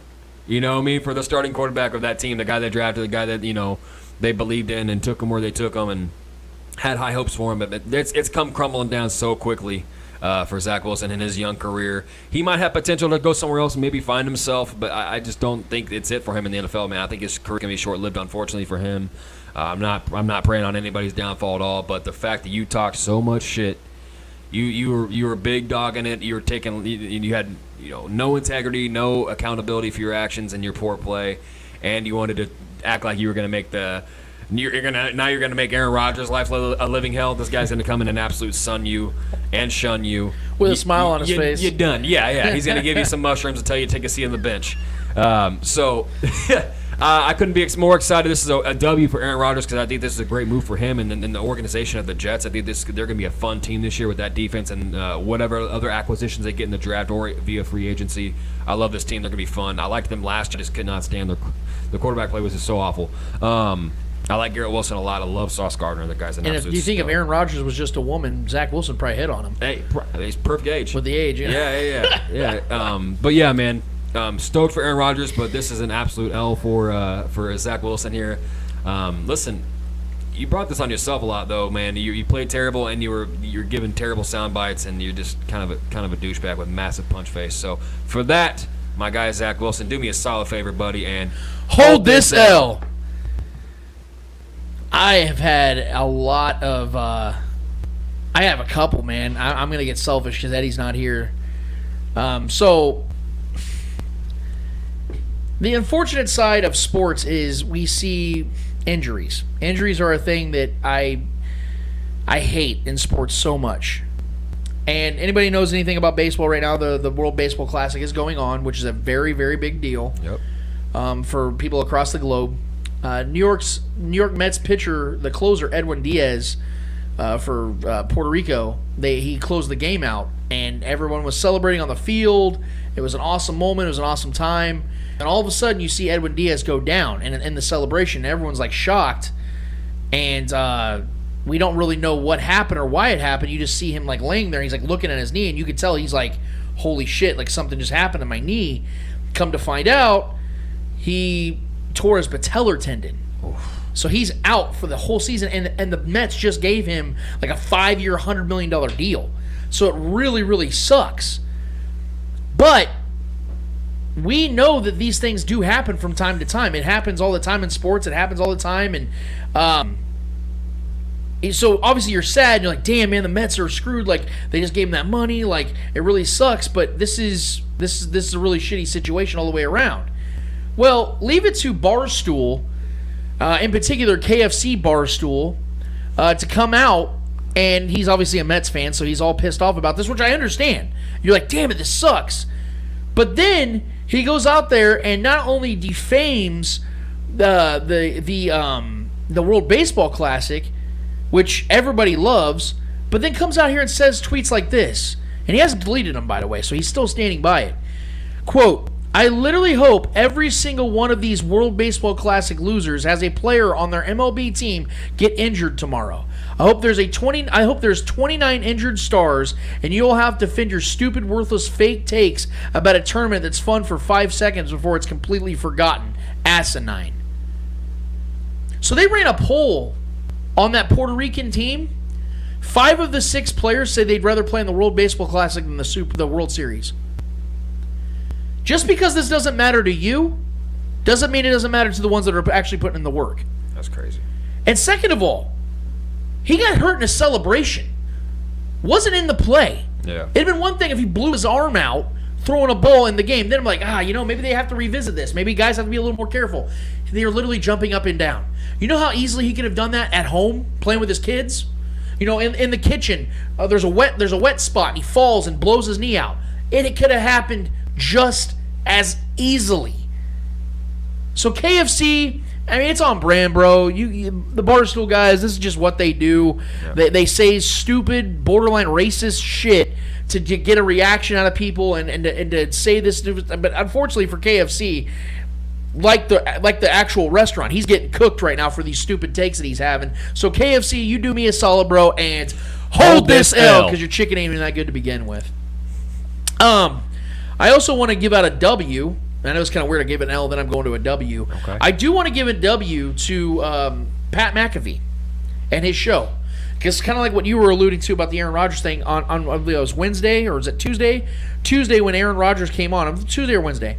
When Aaron Rodgers came on, Pat McAfee had, I think it was over 500,000 live viewers on his YouTube channel. Yep. Live! For instance, Undisputed that's on FS1 gets around 185 a day. 185,000. First Take, I think, does really well. They do like 350 a day, which is really good. He did over 500,000. That was a special occasion. Yep. But Pat McAfee is a self-made man. This dude went out there after retiring from the NFL at a very early age. I think he was like 31 or 32 years old.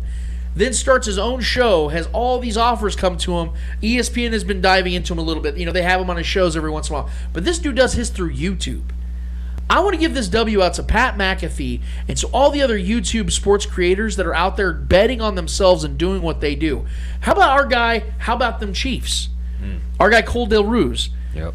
He's out here. He's got 100,000 subscribers on YouTube. He bet on himself. He put himself there, quit his job. Yep. And he's out here making a fucking killing, dude. Organic, yeah. This is what we're trying to do out here. Now, we're nowhere near what these guys are doing. But we're out here busting our humps because we believe in this just as much as those guys believe in their own brands. There's room for all of us to win. Exactly. And I love seeing it, man. So I want to give a W to those guys, in particular Pat McAfee. How about them Chiefs? Cole's a personal friend of mine. We were just talking yesterday. I'm so stoked for this dude. He's getting DMs from like football players talking about like what he, how they're happy for him and things like that. He's making impact. Oh yeah. But I also want to give an L to the big networks of ESPN and FS1 at the same time. Because as the Pat McAfee, Aaron Rodgers situation was going down, which was about 45 minutes, I watched it. As it was going down, those shows were all so snooty and petty while it was happening. They're sitting there going, "Oh, are they still on there running their mouths and talking about that?" Did you imagine what ESPN and FS1 would give to have Aaron Rodgers an exclusive on what he's going to do and what he sees fit? Imagine what they would give up to get that. That's why I love what Aaron Rodgers did. That he gave his boy those views, and I love that. And I love what's happening for Pat McAfee and guys like that, because that's setting a new precedent that everybody needs to be taken seriously. Because everybody now has to mention, well, Pat McAfee had it. Pat McAfee had it. It isn't, well, Stephen A. Smith had it. Yeah. Well, Skip Bayless had it. No, it's these outsourced sports content creators. That is literally our realm here. So you better believe it excites the hell out of me that these guys get that. He's becoming like the Joe Rogan of the sports talk realm. Yes. He's an independent guy. Yeah, man. And so for ESPN and FS1, you're going to have to add another letter to your guys' names, and it is to hold this L, motherfucker. I'm just stoked. I'm stoked for Pat McAfee. I still love the old shows. I still love the networks and things like that. I get information from them. Yeah, and there's characters that I do enjoy listening to and breaking things down. NFL Live is one of the best shows on television right now with Swagoo and Orlovsky and Mina Kimes. Like it's incredible what they put out there. FS1, our guy Nick Wright works there, and he has a great show with Chris Broussard and Kevin Wiles. First Things First is a great show. Yeah. Colin Cowherd's one of my biggest inspirations. I disagree with about 89% of the things he says, but the man is great at what he does, and I will never take that from him. There's some really good talent out there, but I love the fact that the little guy is getting some W's out here. And he's getting a W on this show as well, man. Hell yeah, man.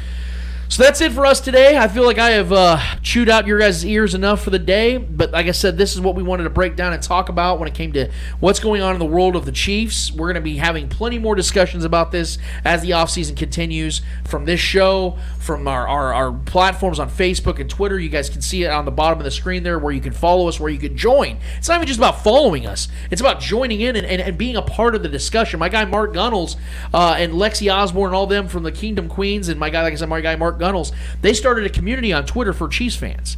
And it's hundreds and hundreds of fans already. And the best part about it is it gives people a platform to talk about things without the fear of getting eviscerated for it. That's something that I disagree on takes, and sometimes I push back on takes. But one thing I always want to make sure that I consist of, especially of late, is to make sure that I'm treating people like humans. And I'm not going to go into detail here, but I will tell you guys that what I've experienced over these last probably 10 days is something that I really haven't experienced at a level that I have experienced. And I'm not going to go into detail because I'm not going to give these people praise. But let me just put it like this. The things that my guys Marcus Dash and Jason Dunn did talk about for myself on their last episode, which I highly recommend you subscribe to their channel as well. They have, I think, the best Chiefs show in the world because you're getting a platform from a former player and a very knowledgeable fan. But what they said about what I had been going through on that is 100% true. I can confirm that. The threats I've been getting, people telling me to kill myself, all that stuff, it's been happening. And I don't let it affect me because I enjoy this and I love this, so I look beyond that and above that, and I have really good support with Trev, Eddie, and a lot of other people. But the fact is that we need more of that. We need more of a community to where people can come in and express their opinion and not be afraid to be destroyed for it. We all play GM, like my guy Jason Dunn says. We all play GM. We all have an opinion, and some of us are just not afraid to express that opinion.